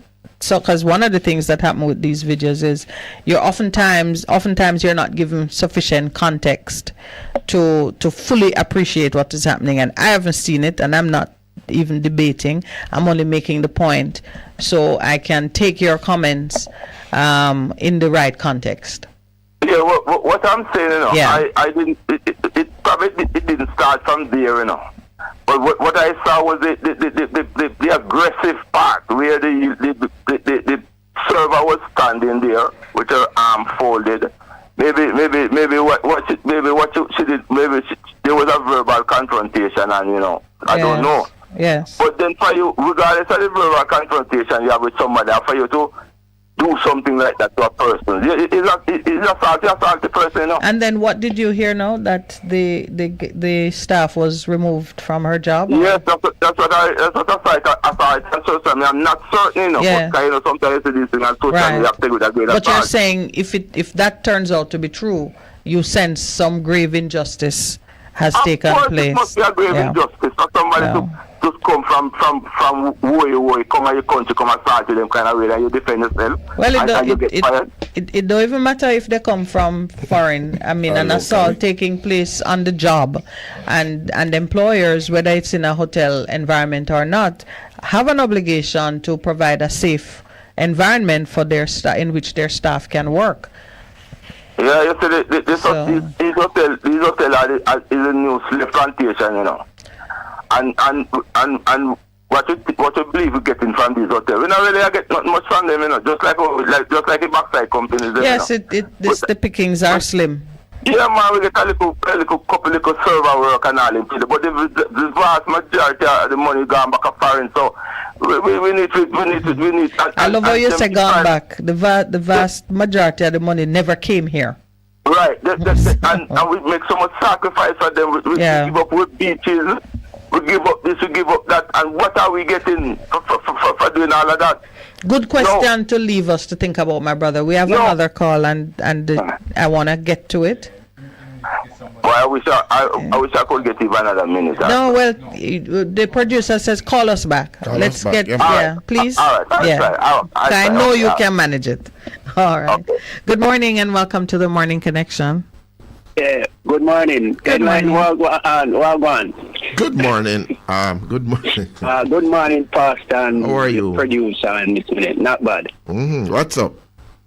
I'm starting on the same bias thing. PJ Patel, the Honorable whatever his name is, made a speech the other day. You heard it? The one we are quoting from? Yes. Well, he was talking about the politicians and the leaders in the country. Oh, yes. It's the same. And they were quoting, yes. No, I was watching TV news that night. And they were saying, they were wondering if he was talking about what that liar guy said. Mr. Buchanan. Buchanan. Or was it that policeman from Brisbane down here?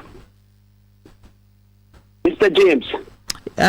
Yes, but was he the comment about vulgarity? Was it referring to what the Rohan James said? Right. But Rohan James wasn't vulgar. What he was talking about, and then what is my name again? The General Secretary of the PNP. Yeah, Dayton Campbell. They only mentioned those three, and all those three people, I believe, except for James, I know he's from Brisbane PNP era. They only mentioned those three PNP people. Yeah. So I'm wondering if only PNP people are going vulgar in this country. So you're saying in a media coverage of the issue, the media personnel focused only on 3 instances of breach of good manners and civility and decency by PNP persons, yes, and ignored totally. Yeah. Okay. Yes. I just want to be clear. That's what you're saying, because it's the truth. I heard that's the bias you're looking at. The bias in the media coverage of it, where they seem to be confining their attention to what was said by members of the PNP. Yes. Exactly. Well, we've gone through the whole business of recognizing that the media expresses its own bias. It look. Well, I don't know. Believe me, man. Cause we can't. PJ Patel could never come out and attack all about that. Cause it's the entire political people. And even right now, that third party is having problems. UIC. Yes, they're having problems. Some leadership, yes. From long time. Some leadership. From long time. All right, Cruz. Cruz. Even, yes. You have to close at 7:30, 8:31. Oh.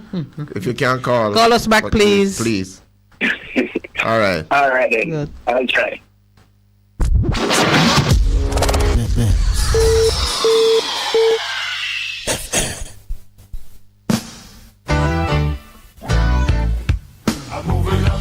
Bess 100 FM presents the Mature and Moving Up Show with Lascelles Butch Chen on Thursdays from 6 to 9 p.m.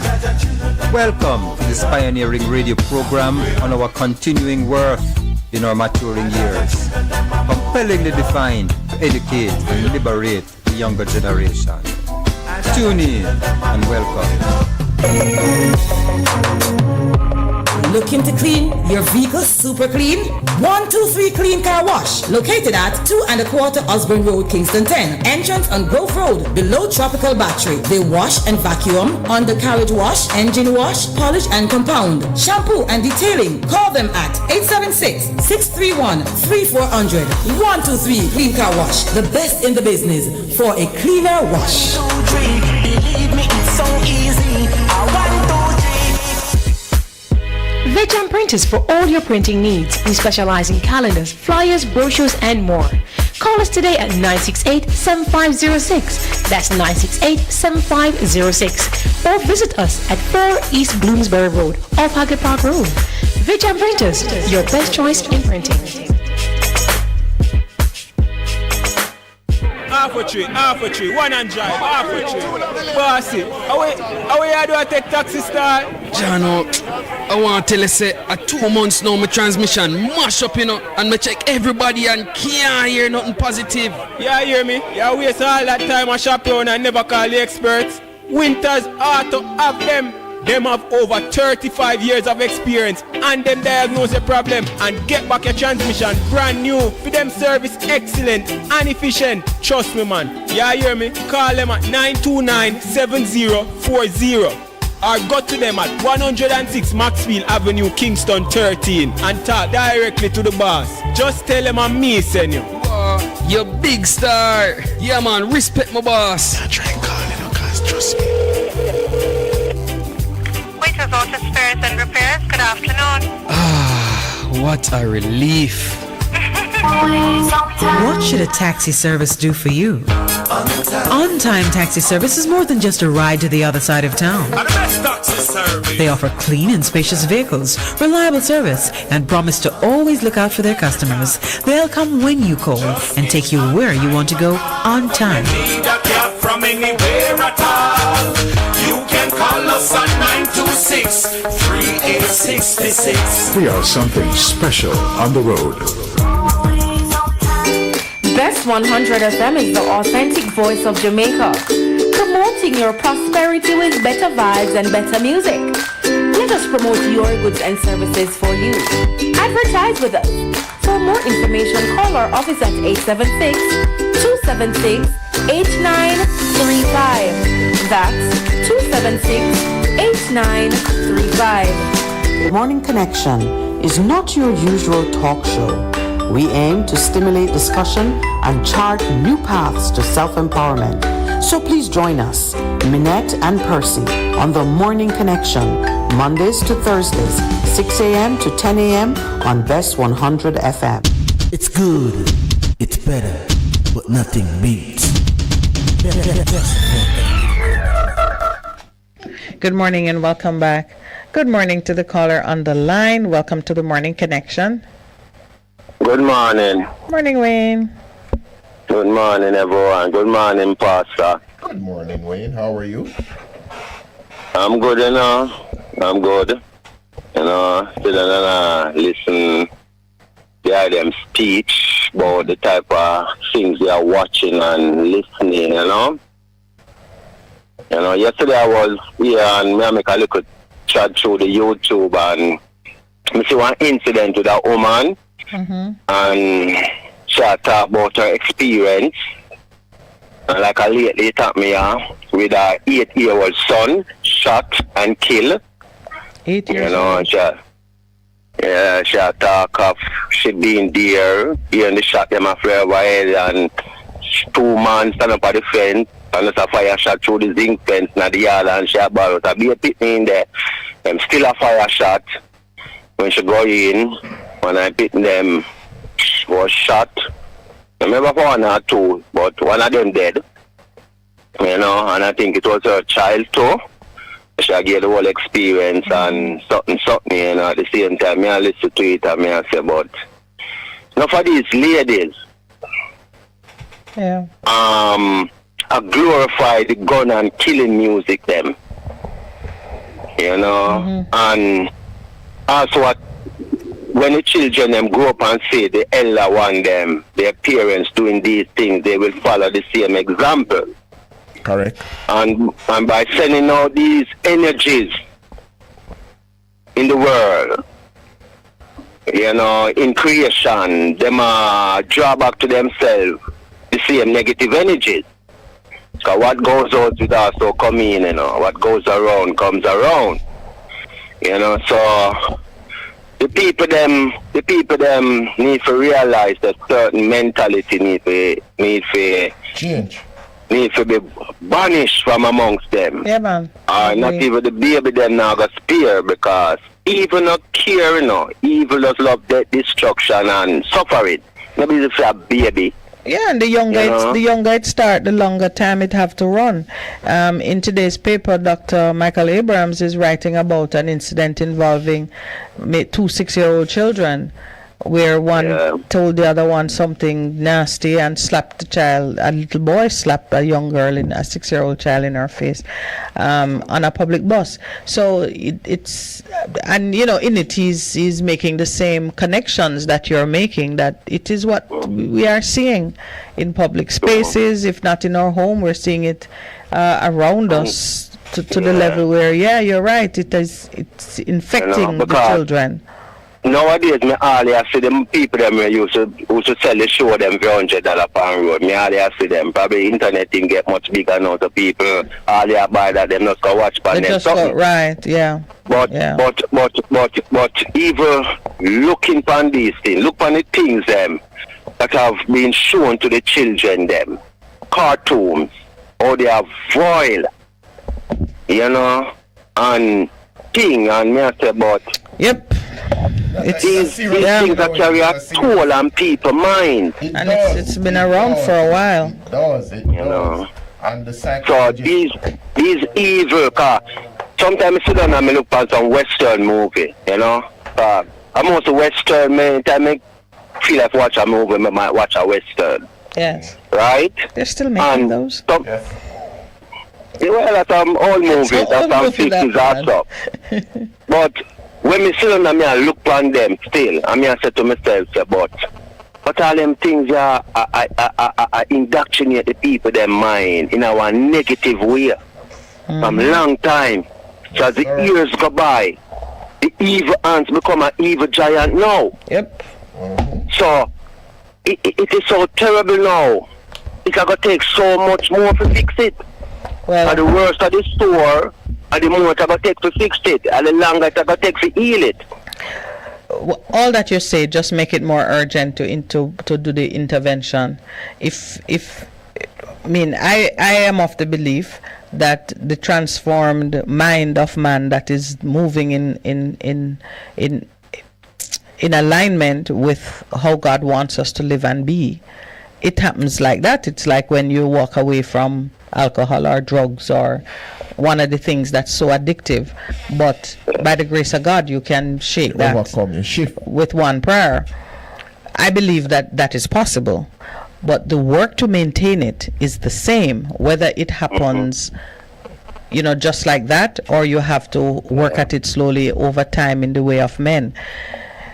Listen, man, we need something of a higher order, and I am not embarrassed or afraid to say out loud to Jamaica, we need the love of God in our hearts, and we have to just follow. It's not even hard to find our way back to that place that you're describing. I haven't seen that place in a long time, and I'm not the oldest person in the room.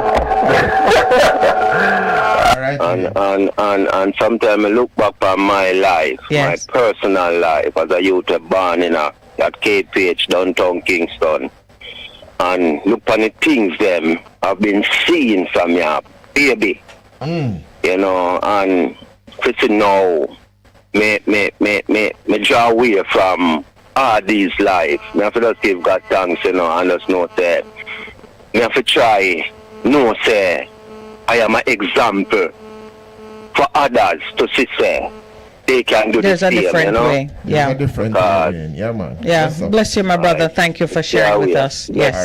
Yeah, man. Good morning and welcome to the Morning Connection. I plead the fifth. Why are you pleading it? And is it available to you? Yes. Well, I guess you're free. You can. You're free. You're can free. bring anything.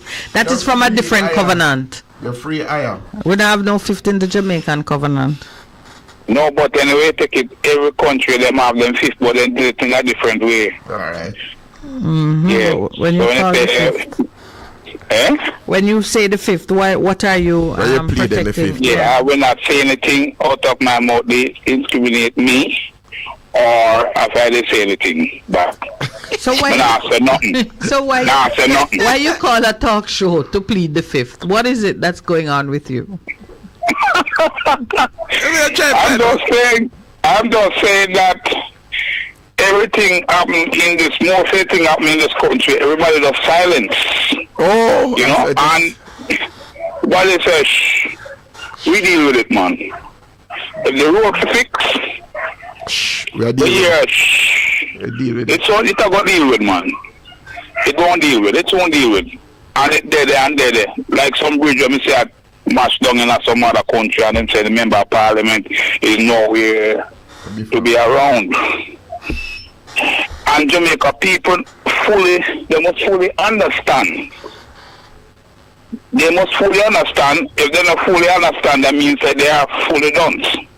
Means that you get your member of parliament in a parliament, and they reach him not coming back down to your district to see what is taking place down there. It's full time. The people them have an understanding with the member of parliament, because they are not doing anything to help the people them down there. I always talk about my vocational local spot in Portland, which I feel so ashamed. I meet some friends down there. A long time friend, them say, boy, not go on in the brother. I have a friend down there, have a boat. He usually came over by Navy Island and doing the coasting. The man said them lock off everything down there. Right them same boat park and a dry rat, man. I have to take out him engine out of the boat right now, farming him gone to. Why? No, because them like the beach right on Marine, so Marine Island right there, a couple places so in a Port Antonio, so in that town. So you don't have access to use him boat and thing? No, because the beach lock off. Oh. That hotel, yes, a lock off. Nobody don't want nobody down there. Just, I remember say right now, the dock is right there, you know.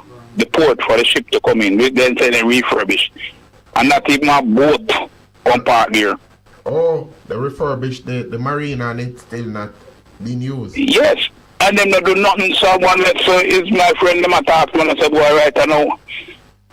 Mr. Baz not going with nothing. Uh-oh. He's not going because the people them need work, especially the young children them. Uh-oh. He might have to leave here, he might have to leave Port Antonio and go to security guard work at home. Uh-oh. And come over back on weekends. Oh Lord. And two of the business places in Port Antonio got burned down. Uh-oh. Yes, I saw that. You understand? Right near the market, yeah. That was on the news. You understand me? So all of these things is happening to us, and the place is also a crime free. Maybe one and two, but them say sometimes these murders are in a domestic dispute. Such a quiet and nice place, but we need the place to develop better. I have seen Chinese and Indian having store all over the place, but you cannot feel the atmosphere that the young people are not involved. They are not giving them no job, not giving nobody, not getting no work here. All the boss that I go into, time and I talking to people and I say, where you going? And say, well, I'm going to town, go buy some things and come back and come juggle. And say, the work at town, I come up on weekend. Okay. When I go on the bus on weekend, like say one Saturday, so I go Port Antonio. Majority of people talk to them say, yeah man, I told them work man, I'm go home for the weekend. Okay. And I have to catch up the early bus. It's a long drive, you know. Yeah, so not enough in the community to keep people. Yeah. Well, they have two vases there. Yeah, but them not. But them need to do something to that place, man. And they need to do something for that place. But to the people, them man. Trust man, me just have to call my friend now. Me have to even give him a little thing in there, man. Come and say. Him now when month, so me give him $1,000 and thing like that, and next time give him 5 days. That's the sit down and read and me tell him say nothing now go on that place because I saw they see place now breathe now blow, I don't say the place stay. So one thing member apartment, he say, Whether you don't know politicians them getting a power, them make them big talk and you know go imply nobody. Me have to imply myself, me have to go do some farming or go wash car or do something. But you understand me? But you know, George, even as even as we give somebody else another chance, we talk about freedom, and part of the freedom is knowing that you have the ability to chart a course for yourself in terms of what you're doing and not being independent. Like what you have done, you need to encourage him to become an entrepreneur and even become a venture capitalist in other man's operation. Yes, but we have another call online this morning. All right. Big up Miss Minett, big up your husband, the program up. Okay, all right. In the boat? Yeah, man, in the boat. Blessings. All right, respect, yeah? All right, George, thank you. Okay, yeah, cool, yeah. Good morning and welcome to the Morning Connection. Hello, good morning to you both. Good morning. Jigsaw, how are you? All right, more or less, but perturbed. You're perturbed? Because looking back over the last 61 years, half of what they should have been achieving is missing. All right? And I don't see any call or any action or approach to do better. Right? At least for the next 10 years. And I have to congratulate PJ Patterson for coming out and saying something. And more of these retired politicians or aging ones that have been published. People need to speak, people are listening. The country needs a different level. Right? So. Oh boy, you've put it at a fairly high level there. The lack of progress over the last 60 years. In my humble estimation, we've only achieved half of what we could have done. And we're still heading downwards rather than upwards in terms of how we identify what value we have and how to negotiate to get the best from it. A classic example is the bauxite industry, right? Because from the time we mine bauxite here, we should be willing to invest in other part of the industry. It don't end with the dirt coming out of the ground and extracting what there is. So what is the sign of hope you see why you think that 10 years we might show improvement? You said... Following up a dream, a bigger plan. The plan for a minimum of 10 years. Yes. I mean, the other countries are looking at a 50-year plan. We can go there too, but you must start with a reasonable number of years. Okay, so you've said 10, but it's not because you see something that will mature in 10 years. No. We're not doing anything. You're just hopeful that we'll start something that can give us... Yeah, we're not making a proper effort to feed ourselves, right? And you know, as much as we can. We probably can't do it totally. But at the rate we're doing it now is ridiculous. Yeah, yeah, that's true. So you are saying our present crop of leaders across all the sectors of our society not even giving you hope that within the next 10 years this is what we can do, because there's not, that is clearly written. You don't hear anybody speaking to it. Take it to you're not talking how much acres of plant to put out to plant out. You're not talking about how many nurseries they're going to set up. They have this new procedure that can multiply much faster. You mean tissue culture? Tissue culture.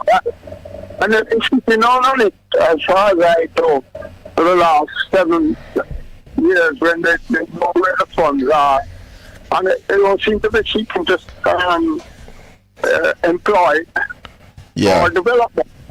Yeah. When I go into certain stores elsewhere and see products about the Far East, every other juice, bottle juice you see is infused with coconut.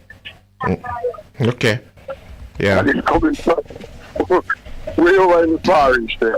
Okay. We're not doing that thing. I need to take it and make proper shots or whatever I got. Okay. All right. We hear you. And you have been consistent. We're gonna take another caller. All right, Jigsaw. Thanks for that. As we reflect on 61 years, where we are at.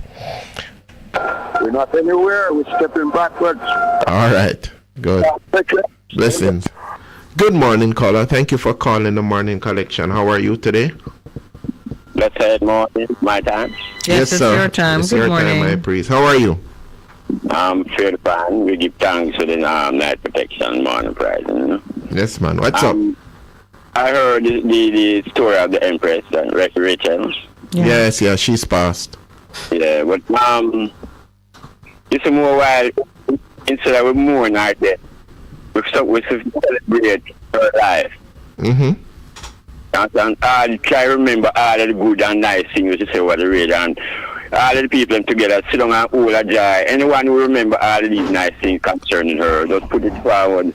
And instead of we are hold sorrow, we hold a joy. Because when I see it now, we not see now the suffering that she was under physically, she's now free of it because she's not dead. Yeah.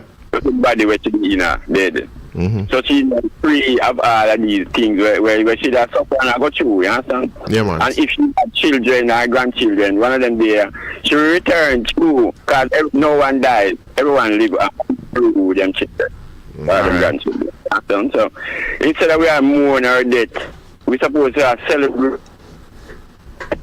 the joy that she gave us while she was around us. You understand? Well, we did play some music that she loved. There you go. Yeah, and we have been reminiscing, Percy and myself, on the One of the things was on food security. Yeah. Were dear to her heart, that she spoke about the contribution she made. Reflect on these things, and instead of mourning, we are dead. We celebrate all of these. Yeah, you raised an interesting point just now that I want to just pull on, because Percy and I started off this morning talking about freedom, the meaning of it, and the burden of it, the purpose of it. And one of the things he and I spoke of is the constraints on your freedom. And just now, you described Rachel's release from her mortal body as being freed from the suffering. In the flesh. And so the body, the corpus, the body is a constraint that we don't often think of. Well, exactly, you know, and this, again to Empress. Yes. About 2 weeks now, meditate, you know. Mm-hmm. You know, I kind of figure out why I rest them love you, you know, but never tell you. Yes. You never be comfortable with yourself until you become yourself. And we are weird. And yes. I leave you with this. Friday, I'm going to turn on my phone. I tune out some themes and choruses on it, and I'll turn it on. And Empress. Yes. Isaiah. No. Ezekiel 37. Yes. Everyone who are listening to me, read Ezekiel 37. Because that is what is going on now, presently. We now don't control our wagwan, because at the longest liver, our tell, you know, the Almighty God is in control of this, you know. Always. And then we are mourning about this wrong world. We the Rashes are praying for him match up. The side world can come up and rise, because them cannot run concurrent. One have to go down for the other two. Yes. So we they are praying for match up. We are praying for all here, but they are praying for match up. No, but you see, international world we can rise. But there's a this is where Percy's word tension really comes into play. We know it must die in order for the new perfect order to be established. Exactly. But we also know that our behavior and our treatment of the dying world is important to what happens next for us, for individuals. Creation waiting for the manifestation. Sons of God. So while we know it must go, and we don't have to fret that if we're all gonna become good people and it won't go. we know it's going to go, and we know not all going to become the righteousness of Christ. But you as an individual should be pushing constantly to be among those who survive as the remnant to carry things forward. Celebrate the victory, the ultimate victory. So that's the push. From creation, already 1 party and 4, and the children number more and sons than the seashore. Then think you feel. And you know, God, remember, Empress, God and Satan are Passero. You know how? What is that? God and faith are not what? God and Satan are Passero. Oh, God and Satan. Passero. Yeah, you know why? What is Passero? My friend. They work together because Satan knows anything we are not for God, after evil. Oh, Jesus. But that means only one need to walk. They don't need to walk together because the other one will get what's left.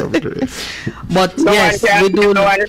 It's a self-same judgment, and God knows Satan can't get none of him picking them. But Satan knows anyone who are not for God after evil, so this one can walk and talk. All right, boss.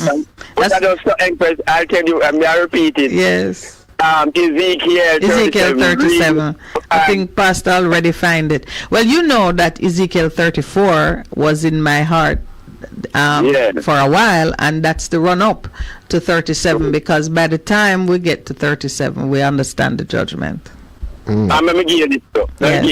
Every Thursday. Yes. Yeah, in that valley of decision where name talk about, but I'll give you further when you say only know what that geography, but every Thursday, only in that valley of decision. In that valley. This is on our free-flowing Thursdays when we go to Legany Club. No, I'm not talking about the event, I'm talking about the event place in the valley. It starts off a Papine and come all the way down, you know. The Valley of Decision. All right. Interesting. All right. Thank you, my priest. Remember, it's Ezekiel 37. Yeah, man. Yes. Love. Good morning and welcome to the Morning Connection. Yeah, I just look at yes, finish off. Finish off. Go ahead, enlighten. Yeah. The comments by Mr. Patterson, you see? Yes. It is well needed. But listen, the present leaders we are, especially the leader, especially Prime Minister that we have in this country, he has set some very, very bad examples. So to me, he has no credibility right now to do anything about the coarseness that is happening in this life, because it's a part of it. Remember when have you ever seen you have a man in calling Peanut Dread when he came to Parliament? What do you mean, Radam? If you listen if you have a chance to listen some of the things that come out of that man's mouth. Enlighten. Hold as we take the break. Hold for us. You came in just at the 9 o'clock break. So just hold. Okay, hold on for us. Thanks.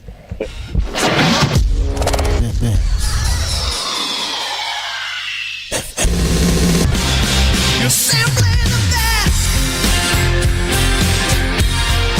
Better than all the rest. Better than anyone.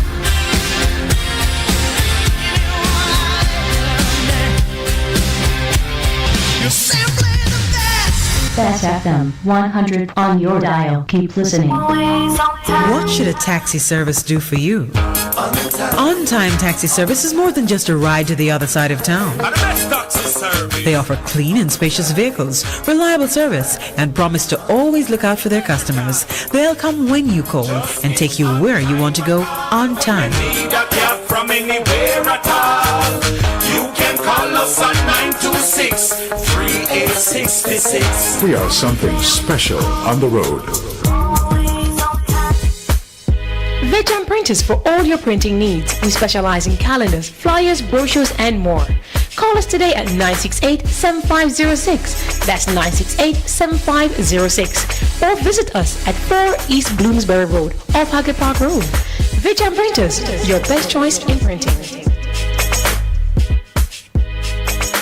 For a better choice in all your electrical supplies, A, authorized 3M dealer and better brand names. B, better service including free island-wide delivery. C, all major credit and debit cards accepted. It's ABC Electrical Sales. Shop number 8, Hagley Park Plaza, Kingston 10. Open Monday to Friday, 8 a.m. to 5 p.m. Saturday, 8 a.m. to 4 p.m. We make your electrical jobs as easy as ABC. Call 754-382-528 or fax 754-3659. ABC Electrical Sales, for a better choice.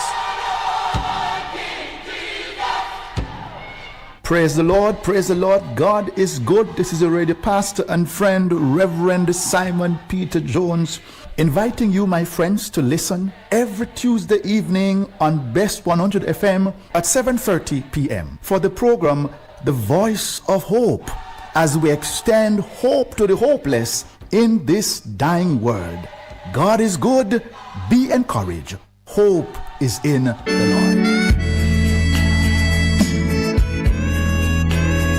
Goodness, mercy, it's me again, Lord, your restorer, your game changer. Join me every Saturday morning at 9 a.m. to 10 a.m. and Best FM 100. It's Apostle Clive Campbell, aka the Khaki Suit Man, coming to you from 8 to 12 Orange Street, also Richmond District, Mandeville. Embrace the change. Get inspired when you tune into Vent, brought to you by Via Express Couriers. This and every Wednesday at 5 p.m. on Best 100 FM. Hear from some of Jamaica's top entrepreneurs. Get updates on deals and upcoming events, tips for business, and pure vibes. Vent, a safe space for discussion. Make we chat, no man. The Morning Connection is not your usual talk show. We aim to stimulate discussion and chart new paths to self-empowerment. So please join us, Minett and Percy, on The Morning Connection, Mondays to Thursdays, 6 a.m. to 10 a.m. on Best 100 FM. It's good, it's better, but nothing beats. Thank you for holding the night and welcome back to The Morning Connection. Yes, ma'am. Yeah, with this inviting a man like that as a guest to the House of Parliament, right?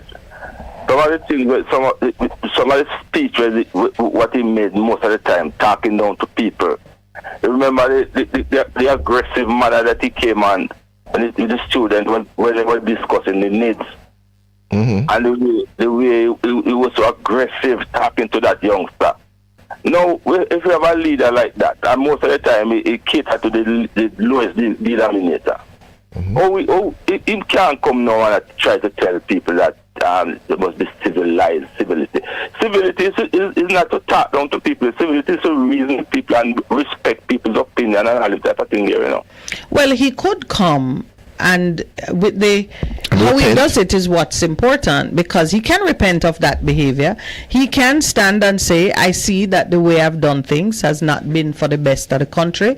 I regret it. I am changing, and I want you to change with me.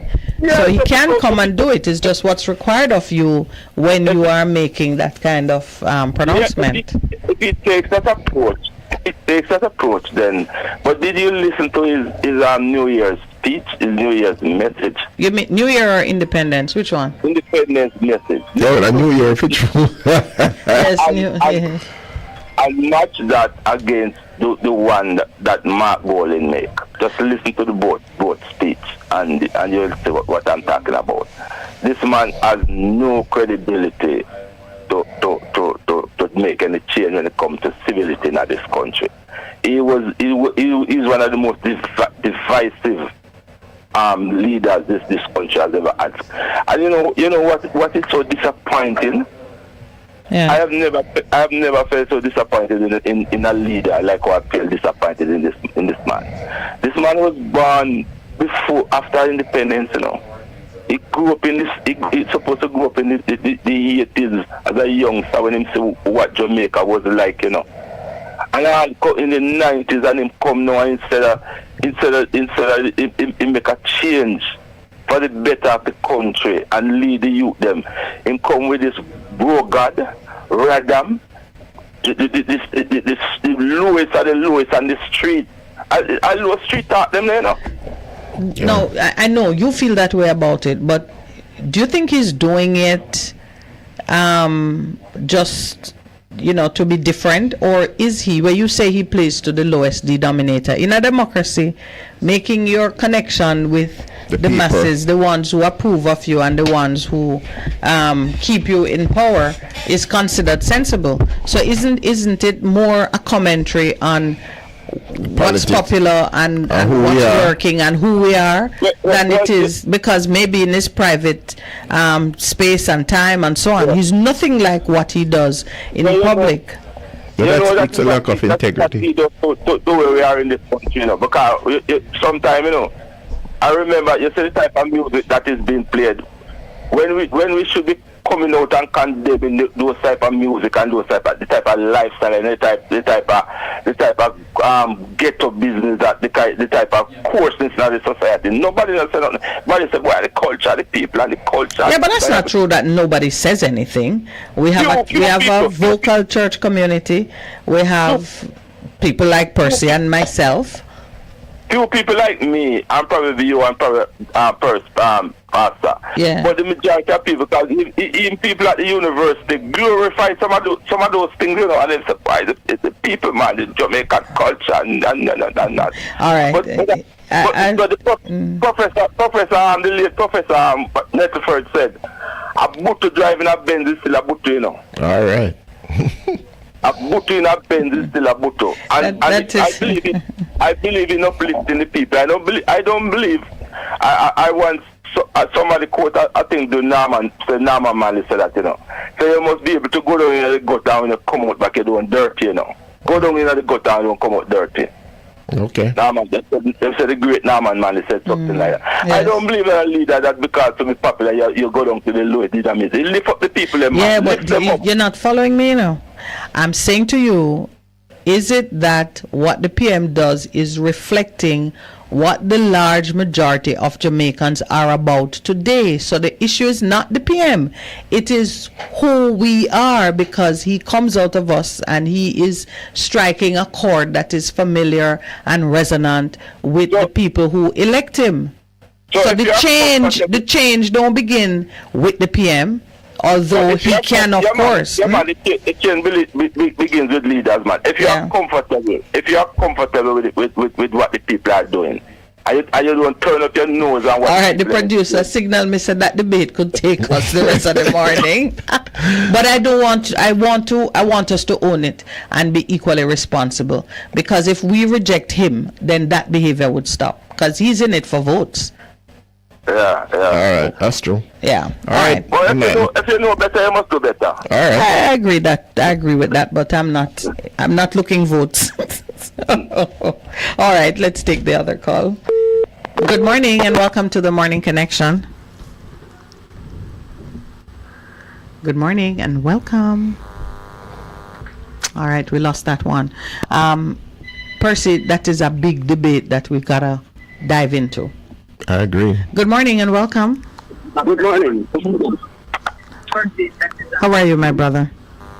Not bad. Sound like you're now exercising.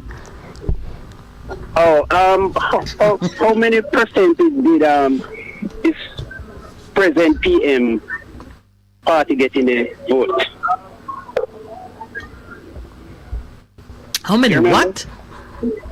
Percentage. You mean like what, in his constituency? No, the entire country. You mean 3% of the people never voted, so you split up the remaining vote that's what he's asking about. Between the we said 21% of the voters voted. Yeah. So that means you just mentioned to that last caller, it's the people, what the people he is representing. So what I'm saying is, I want a little bit of people vote, so he's not representing all the people. Yeah, but who vote and who he's appealing to are two different. I didn't vote for him personally, and I will never vote for him. His party. Yeah, but when you say that, Cruz, it means that more of us need now, as a caller, get enumerated to vote, because if you are now saying you never voted and 63% of people never vote for him. Never vote for him. Yes, all right. Yes. And 63% of the people weren't involved in the last thing. It means then if you really want change, if he's not a good representation, we just have to vote. Reject him. Reject him, yeah. Yeah, but that's what I'm saying. A lot of the media, even on the radio station, I hear them hitting out that the two parties the same. So what do you expect people to do? Well, maybe this season will reveal some differences, because as we get closer to making a decision, the candidates have to be setting themselves up so we can distinguish them from the next man. If not, you won't have a clear winner.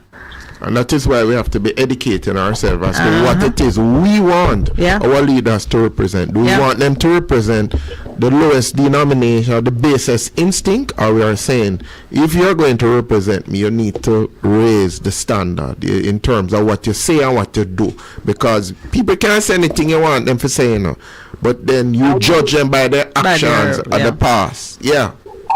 I believe we should have a board for both opposition and government.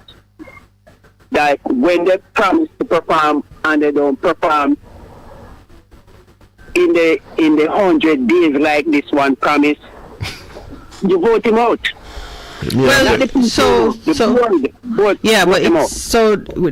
board is the people, but what is being discussed and has been proposed, I know my friend Gordon Robinson, he never tires of making the point, you should have the right of recall.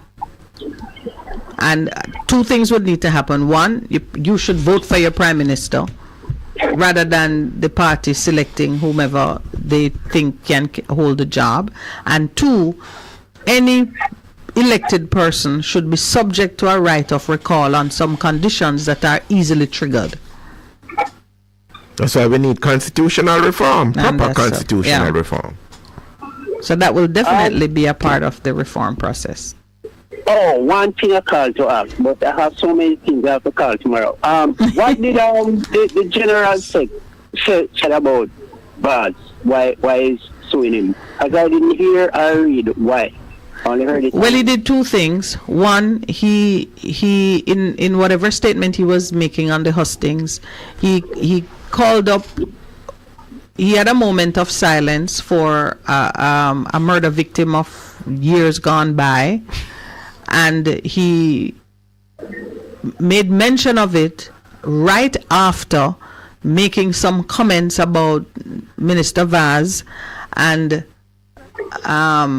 then associating.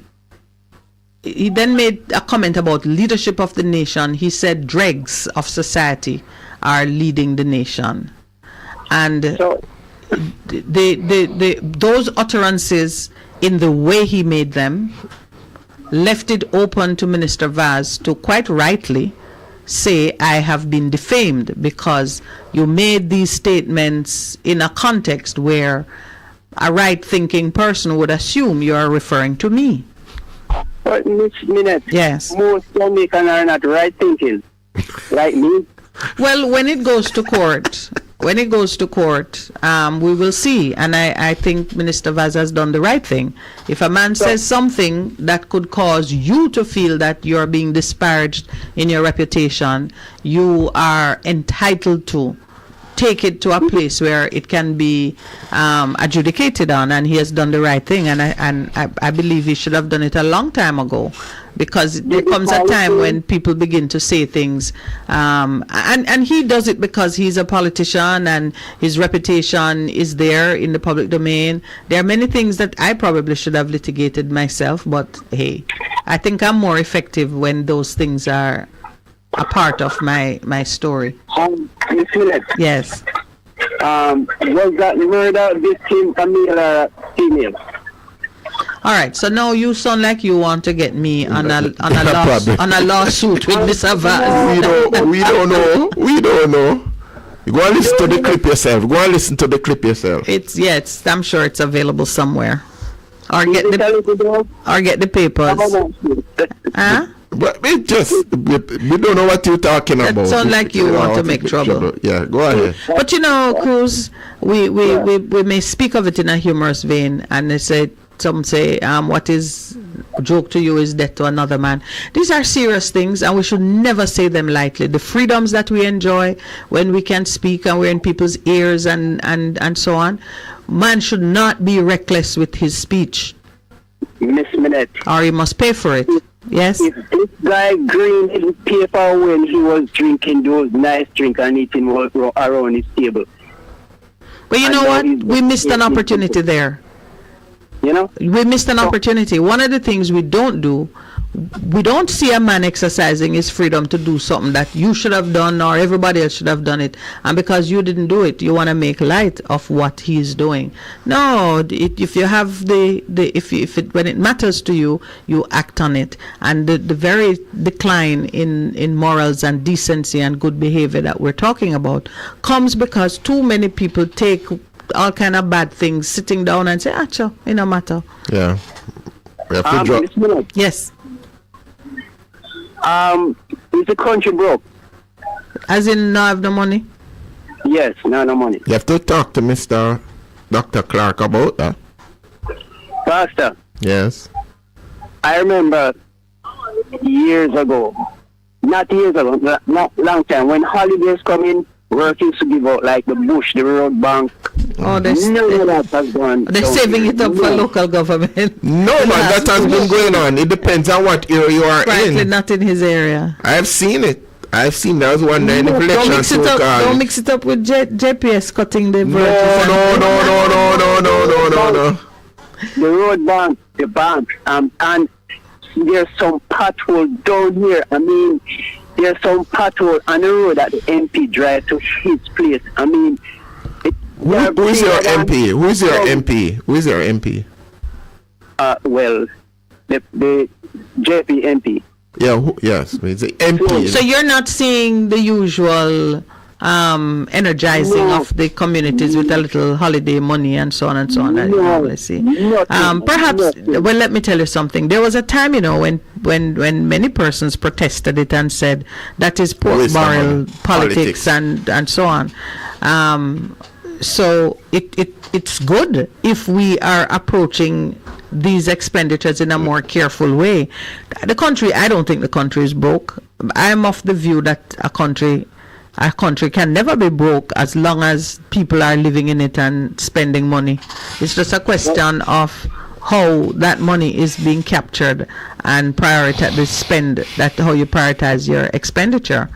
As long as there is one super wealthy Jamaican company, individual, whatever, country is not broke. Which, and now may get biblical on you. You could have your household and you have plenty money and you are hug it up and the place look like it need care and love and care. A good manager will separate you from your money and look after the environment. Miss Minett. Yes. It seems like you're taking side here, trying to pretty up the government for not. But Cruz. We just say we have to have dialogue. For that insult, we'll take another call. You insult me when you say that. You insult me when you say that. Because you know that I do not think that way. I don't work that way. You know that. We have to have dialogue. And you say something, we have to ask the questions. All right? But Cruz, thank you for calling. Yeah, for that you owe me 2 additional fried fish. Because we're visiting you and you're going to honor us with fish. Shrimp and fish. All right. Well, the producer is allergic to shrimp, so only Percy and I will handle the shrimp. All right. Okay. Good morning and welcome. Welcome to the Morning Connection. Free from fear and want. That's your freedom. And foreign domination. Aye. That is a very specific freedom. That's African. And the TNT and the GLP. Aye. So we're left with after we come free. We want a balance. We want some GLP start call the program too. Oh, okay. So you don't think they're calling us? No, see the man have insult you a while ago, for you.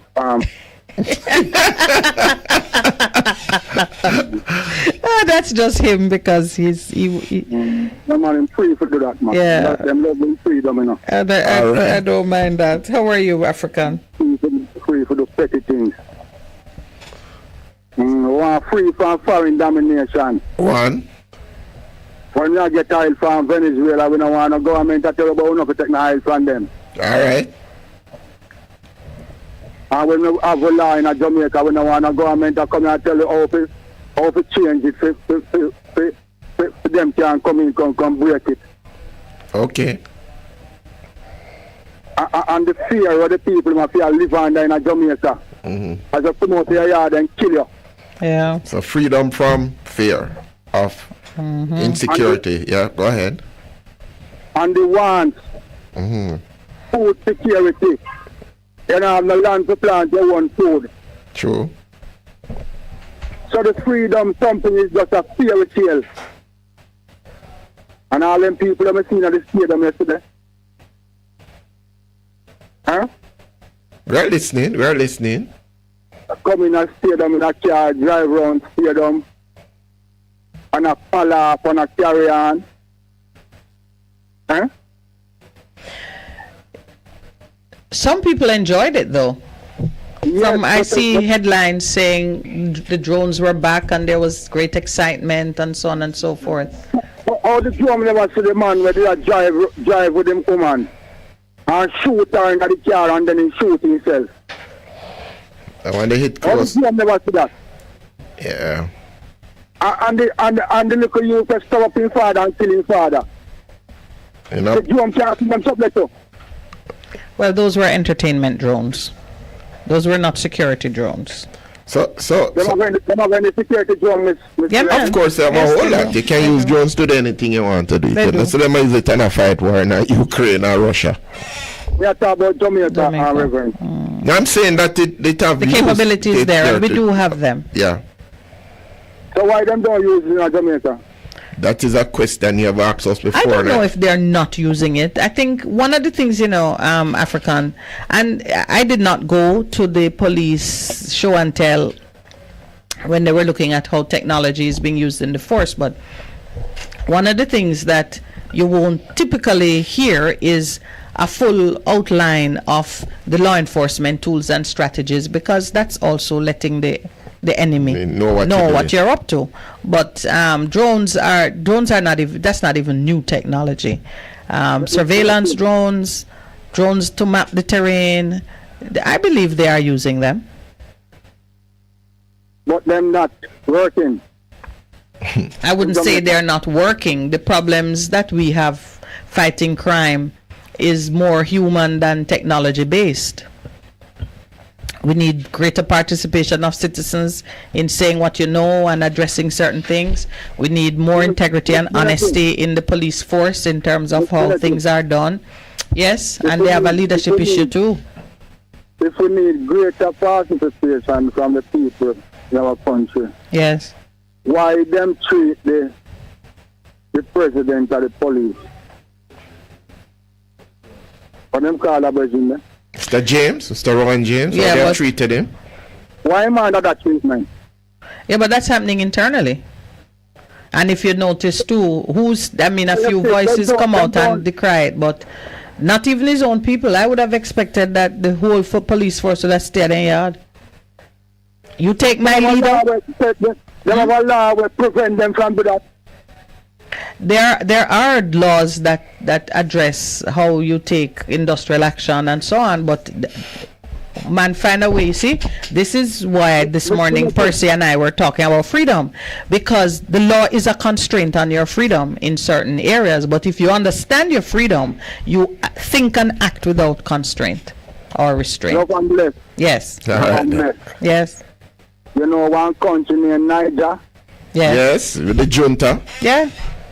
Yeah, you see, I go on, you know. And it's not the first country to have taken decision like that. What long now? Yeah. Freedom the people want, you know. They want to free to own them something. Yeah. The people want free to own their land and their kings. And some people in their country are stopping from doing it. So the new thing for all of this foreign dominated running country like the crown colony them. Now it's afraid of about the head of the state or the crown. Yeah, but you're switching to another stream now, and I wanted you to complete what you were saying about the treatment that's been meted out to Ron James, who is effectively the head of the police union. Yes, yeah.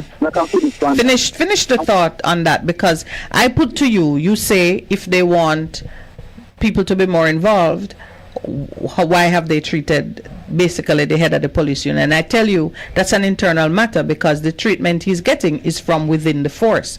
And then I say to you, the force itself, how have they responded? And you asked about there being laws to prevent a certain type of response. Yes, so take me now to the point where the bid for freedom is made, and who in this instance.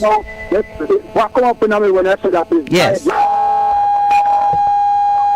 Because when the people them can't get them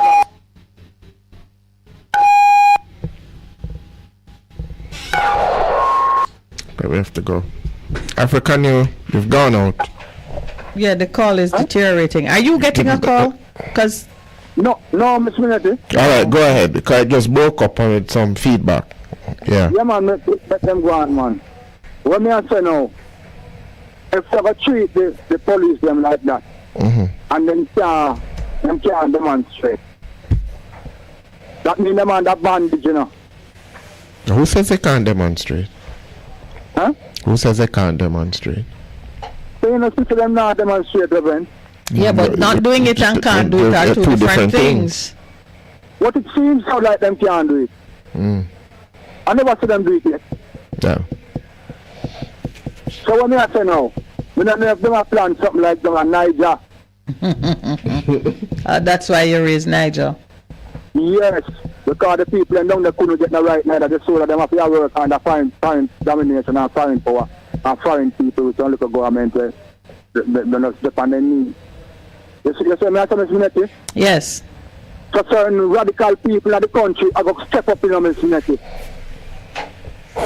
Yeah.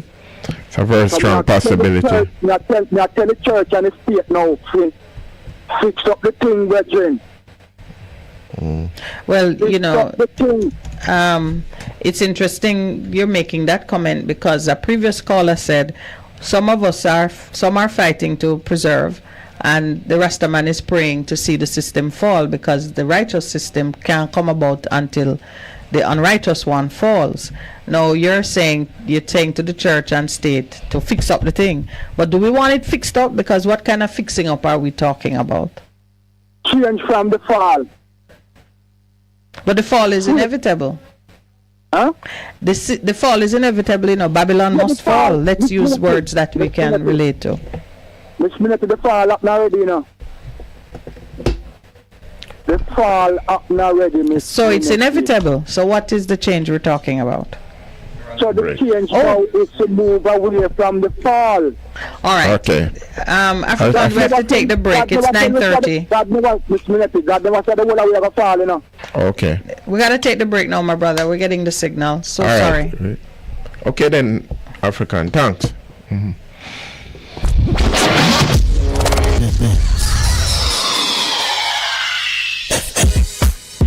Veteran Printers for all your printing needs. We specialize in calendars, flyers, brochures, and more. Call us today at 968-7506. That's 968-7506. Or visit us at 4 East Bloomsbury Road, off Hagley Park Road. Veteran Printers, your best choice in printing. For a better choice in all your electrical supplies, A, authorized 3M dealer and better brand names. B, better service including free island-wide delivery. C, all major credit and debit cards accepted. It's ABC Electrical Sales, shop number 8, Hagley Park Plaza, Kingston 10. Open Monday to Friday, 8 a.m. to 5 p.m., Saturday, 8 a.m. to 4 p.m. We make your electrical jobs as easy as ABC. Call 754-382-528 or fax 754-3659. ABC Electrical Sales, for a better choice. Looking to clean your vehicle super clean? 123 Clean Car Wash, located at 2 1/4 Osborne Road, Kingston 10. Entrance on Grove Road, below Tropical Battery. They wash and vacuum, undercarriage wash, engine wash, polish and compound, shampoo and detailing. Call them at 876-631-3400. 123 Clean Car Wash, the best in the business for a cleaner wash. Believe me, it's so easy. Miss Greetings. I go by the name of Miss Wire Waste. Catch me on Bess 100. I will be discovering the greatness of Jamaica and Jamaicans through people, places and things home and abroad. Playing you some good music along with interviewing artists, soundmen, producers and Jamaicans making a difference all over the world. So catch me between the hours of 10 a.m. till 2 p.m. Monday to Thursday on Bess 100 FM. One love. Stepping from across the street, smiling happily with everyone you meet. Get inspired when you tune into Vent, brought to you by Via Express Couriers. This and every Wednesday at 5 p.m. on Best 100 FM. Hear from some of Jamaica's top entrepreneurs. Get updates on deals and upcoming events, tips for business and pure vibes. Vent, a safe space for discussion. Make a chat, no man. The Morning Connection is not your usual talk show. We aim to stimulate discussion and chart new paths to self-empowerment. So please join us, Minett and Percy, on The Morning Connection, Mondays to Thursdays, 6 a.m. to 10 a.m. on Best 100 FM. It's good, it's better, but nothing beats. Good morning, welcome to The Morning Connection. It's now 9:34. Hello, caller. How are you? Hello. No, what? Is there someone on the line? No, you're not hearing? No. But I was just thinking about what African was just saying. In terms of the change, the freedom from foreign, local, and he was talking about the police and freedom because the Jamaica Police Federation, almost a football federation, is a union, and so therefore the caller, the leader, has a right to speak on behalf of rights of the members. Is that correct? Which leader has the right? Ron James. He was talking about that the courts had said they must earn overtime, and he was saying to the head of the Central Command, you need to pay. Because the court has decided. Good morning. Welcome to The Morning Connection. Good morning, sir. Welcome. Welcome. How are you? I am good.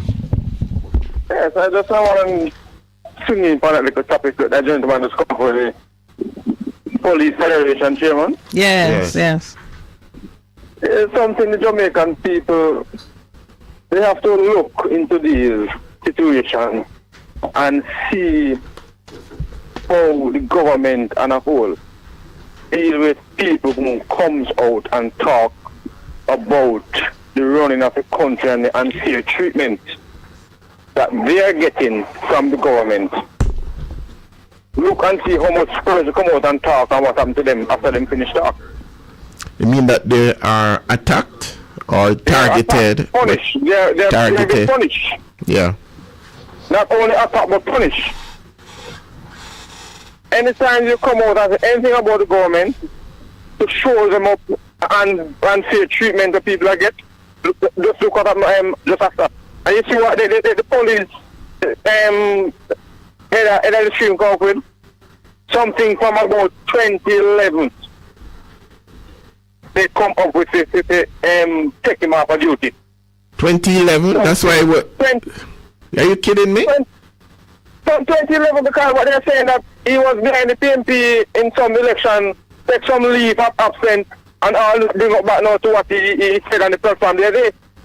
Are you serious? That's a part of the disciplinary interdiction for him? Yes, that's why right away they swing on it.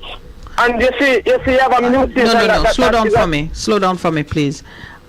Are you making a connection between supposed political involvement, or are you saying that in the charges laid against him for disciplinary action now, there is a reference to some activity from 2011?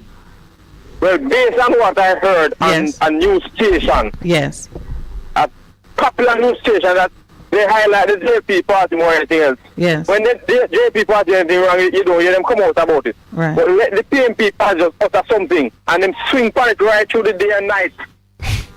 And that is what they brought out, is that based on in take some leave of absence, I think in the 2011 election, to support the PMP party, some area.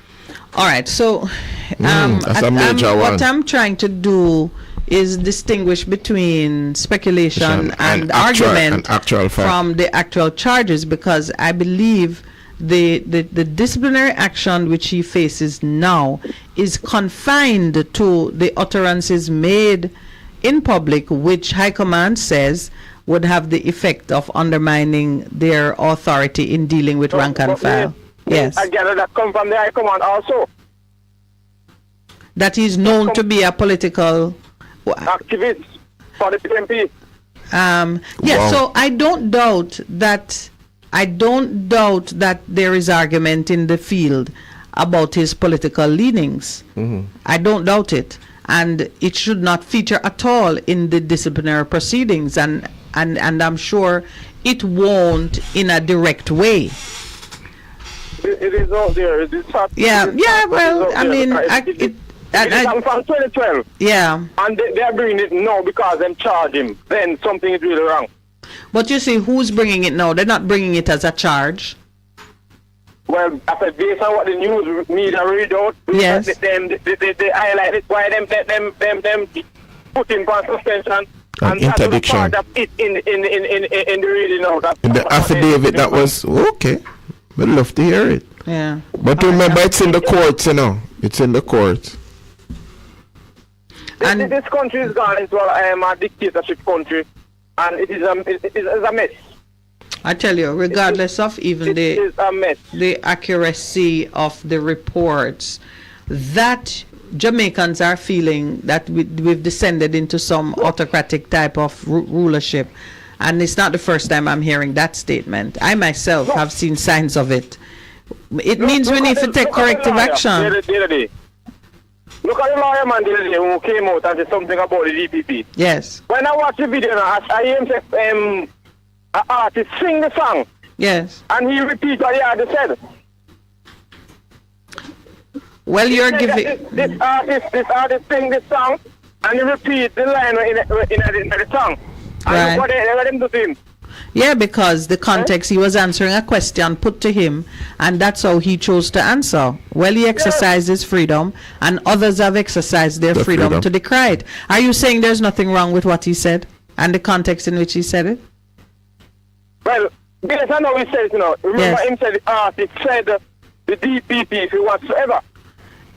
Yeah, but he wasn't. No. I think you watch it again, and follow the question that was put to him.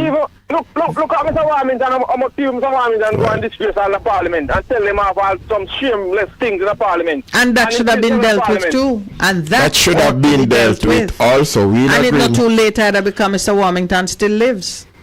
Yeah, and I don't hear them suspend any punishment drop on him. Well, let us see, now that we're all on one page concerning the way these things ought to be addressed, let's see what happens. And let's see if Jamaicans have the courage, the backbone to push for just treatment. What goes to the gas, goes to the goose, goes to the gander. Yes, and some say the world. Anything we do. And some say the world in a level. But let's see if we're going to push to get the same treatment meted out to these things, because Warmington still live and still in position and still can be handled. Every one of these things that all come from the same cesspool can be given the same treatment. What do you do with something when it comes from the cesspool? I don't think can be handled, but if you realize all the swift action take against some, And Yeah. Yes, but and him continue to do it. He's not doing it one time or two times. Yeah, well, Continue doing it. but that's what I'm saying. Let's see if we can demand, if we'll press for these things to be addressed in a righteous way. It's not too late. And that's what we are saying. Give a next call or some. Yes. All right, then, my Thank brother. you. Good. Good morning and welcome to the Morning Connection. Morning and welcome. True, that gentleman is talking, you know. Hello? Yes. Go ahead, Mary. Everything that gentleman says true, Corporal James, I heard it on that station. People are afraid to call the name of the station. I heard it. And the way it came across is like the man is a rogue cop. Yes. Wow. Like he's a rogue cop. I heard it. They brought up things from 2011. I know they had undercover police officers go and tape him and all different sort of things. So in another area we would call it union busting, where Yes. the person who is most active in defense of workers' rights, a lot of pressure is piled on that person to get them to discredit them or to get them to quit, so that the union can lose its steam. The big issue for us in Jamaica, is why the police in today's age should be working under dissimilar pressures from even other civil servants who have the freedom to agitate and to speak boldly in defense of their rights, but Corporal James or the police doesn't have the same rights. Miss Minett, it's very sad. Too much corruption. As the man said, what is good for the goose is good for the gander. Once, like Corporal James trying to defend his colleagues, right? They make him out to be a rogue cop, Yeah. After I heard that thing, I'm glad that man came up and talked about it. It was terrible what I heard about Mr. Well, James. I think Thanks for listening. you're welcome, Miss Mary. But I think that Jamaicans who benefit from the work of the police, whether we love them every day or only on Sundays, should stand in their corner too. Yeah, that's true. It's a time. We We have to no band slaves. together. Solidarity. That is what it is. Calling for solidarity. That's a last call. Did you find it? All right. So one of our listeners online suggested that we just replay Rachel's last call, just so you hear the voice another time. Our way of honoring her and remembering Celebrating her And for I the- think that the producer went and the engineer, and they found it. She called us on the 31st of July. That's what my record shows. Are we taking that one call before? Okay. Good morning and welcome to the Morning Connection. Good morning. Not coming through. All Good right. morning. So we have time for Rachel. Okay, Yeah. let's go. Good morning, caller. Thank you for holding. Welcome to the Morning Connection. Good morning to you all at Morning Connection. Hello, Miss Good morning, Miss Rachel. How are you today? I am feeling much better, thank you. Oh, wow. You are not well? I am able to see out of both eyes 2020 equally. Ah! Excellent. Yeah. So you had a successful procedure. Operation. Costly, but it was good. Another time I want to talk about that, about looking after ourselves and our vision and stuff, but it has come to my mind, and there are sometimes when things come to my mind and I don't say it. It plays on you. I don't know if you know what I mean. Yes, I know. Yes. Need to release it. Yes. Well, over 3 years ago, I dreamt. The voice said, go and tell everyone to plant every neighborhood they live in, whether it's backyard or flower pot or whatever, because there's not going to be any fruits and vegetables. And if you look around now, I'm telling you. And I mentioned this on 3 radio stations, and Bess being one of them, on 2 different programs on Bess and another station. Anyway, it's time our children mind is open up to know that it It is not man who run this world, it's the Almighty who created this world. We do get some time to do what we want to do freely until we find out who we are. Now, I want to put a word to this. Jah Rastafari. Jah Rastafari, which they call Emperor Haile Selassie, with a whole heap of other names, he will tell you, and if you go and search it up for all of those people who don't know, he said a man without Christ is like a ship without bottom, and he himself could never live without Christ.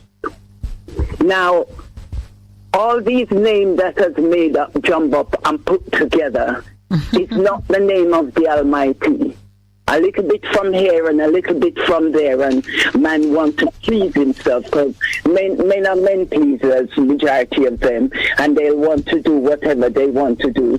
But mark my word, we are in a serious time, and we don't want our young people keep getting the wrong information. What certain people should go on air and talk about is don't encourage the youth then to drink strong alcohol like a fish, right? And become mindless and smoke themselves and hurt their lungs and whatever. And to plant and grow and eat healthily if they want to have a full structure. It's not about galleys and what have you. It's not what you have and what you wear. It's who you are inside in your heart. And the things you do in your mindset that will carry you through. So it's a timely reminder. So we have to stop. Well, I say it. Jesus echoed it. Love, fear God, neighbor as yourself, but recognize that you are a created being. It is not you who have created yourself, and therefore if that is an accepted fact, then your behavior will reflect that acknowledgement, and that's what you're saying, right?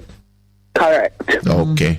And I love it too that you expressed the vision you had concerning food security and the responsibility that we must take for ensuring that we have something growing. Yeah. I mean, many have received a similar instruction. Keep saying it, my dear. Those who have the ears to hear it are hearing and will do. And you don't stop saying it. It's not your decision to stop saying it, even if it appears that it's falling on deaf ears. So I encourage you with that one. I realize that's why I'm repeating it. Yeah, thank you for doing so. Plan. Yeah, we're of like mind. Plan. The health and safety is very important. True. It's not about army and the camera so much. It's you knowing how to look after you and your family. Yes. Health and safety. Yeah. All right. Yeah. I know I haven't got enough time, but another day. All right, my dear, and continue with the healing. Yes. Oh, all right. Rachel, bless you, my dear, for the light that you shone. All right, this is the time to say thank you to all those who participated in this morning's conversation and musings. To those on air, those online, thank you for your notes. Rowan Miller, thank you for that kind compliment. And right here in studio, Born free. Yeah, Mr. Producer, Engineer, and Pastor Percival, thank you. We never know when it's going to be the last conversation, so I encourage you now to make your words count. Let it count. Let it count. Make your words count. For liberty, Christ has set you free. Be not entangled again with this yoke of bondage. Act like a free person. Become slaves to righteousness is what That's he correct. says. Yeah. We're freed so we can. All right, have a great day, everyone.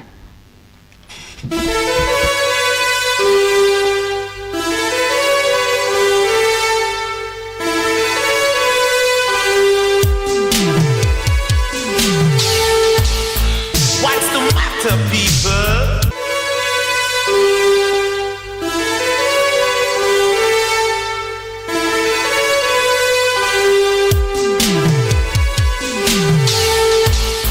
What's the matter, people?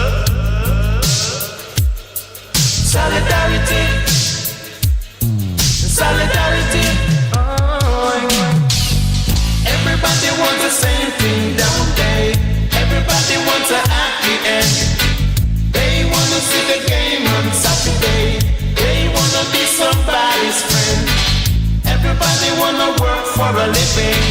Everybody want their children warm. Everybody wants to be forgiven. They want a shelter from the storm. Look at me, I ain't your enemy. We walk on common ground. We don't need to fight each other. What we need, solidarity. Oh, solidarity. Solidarity. Oh yeah, solidarity. Nobody like to ask for money. Nobody like to pay the ground. Nobody likes to wait in a long line. Nobody likes being pushed around. Everybody wants a family protected. They want to express themselves. Everybody wants to live forever. Look at me.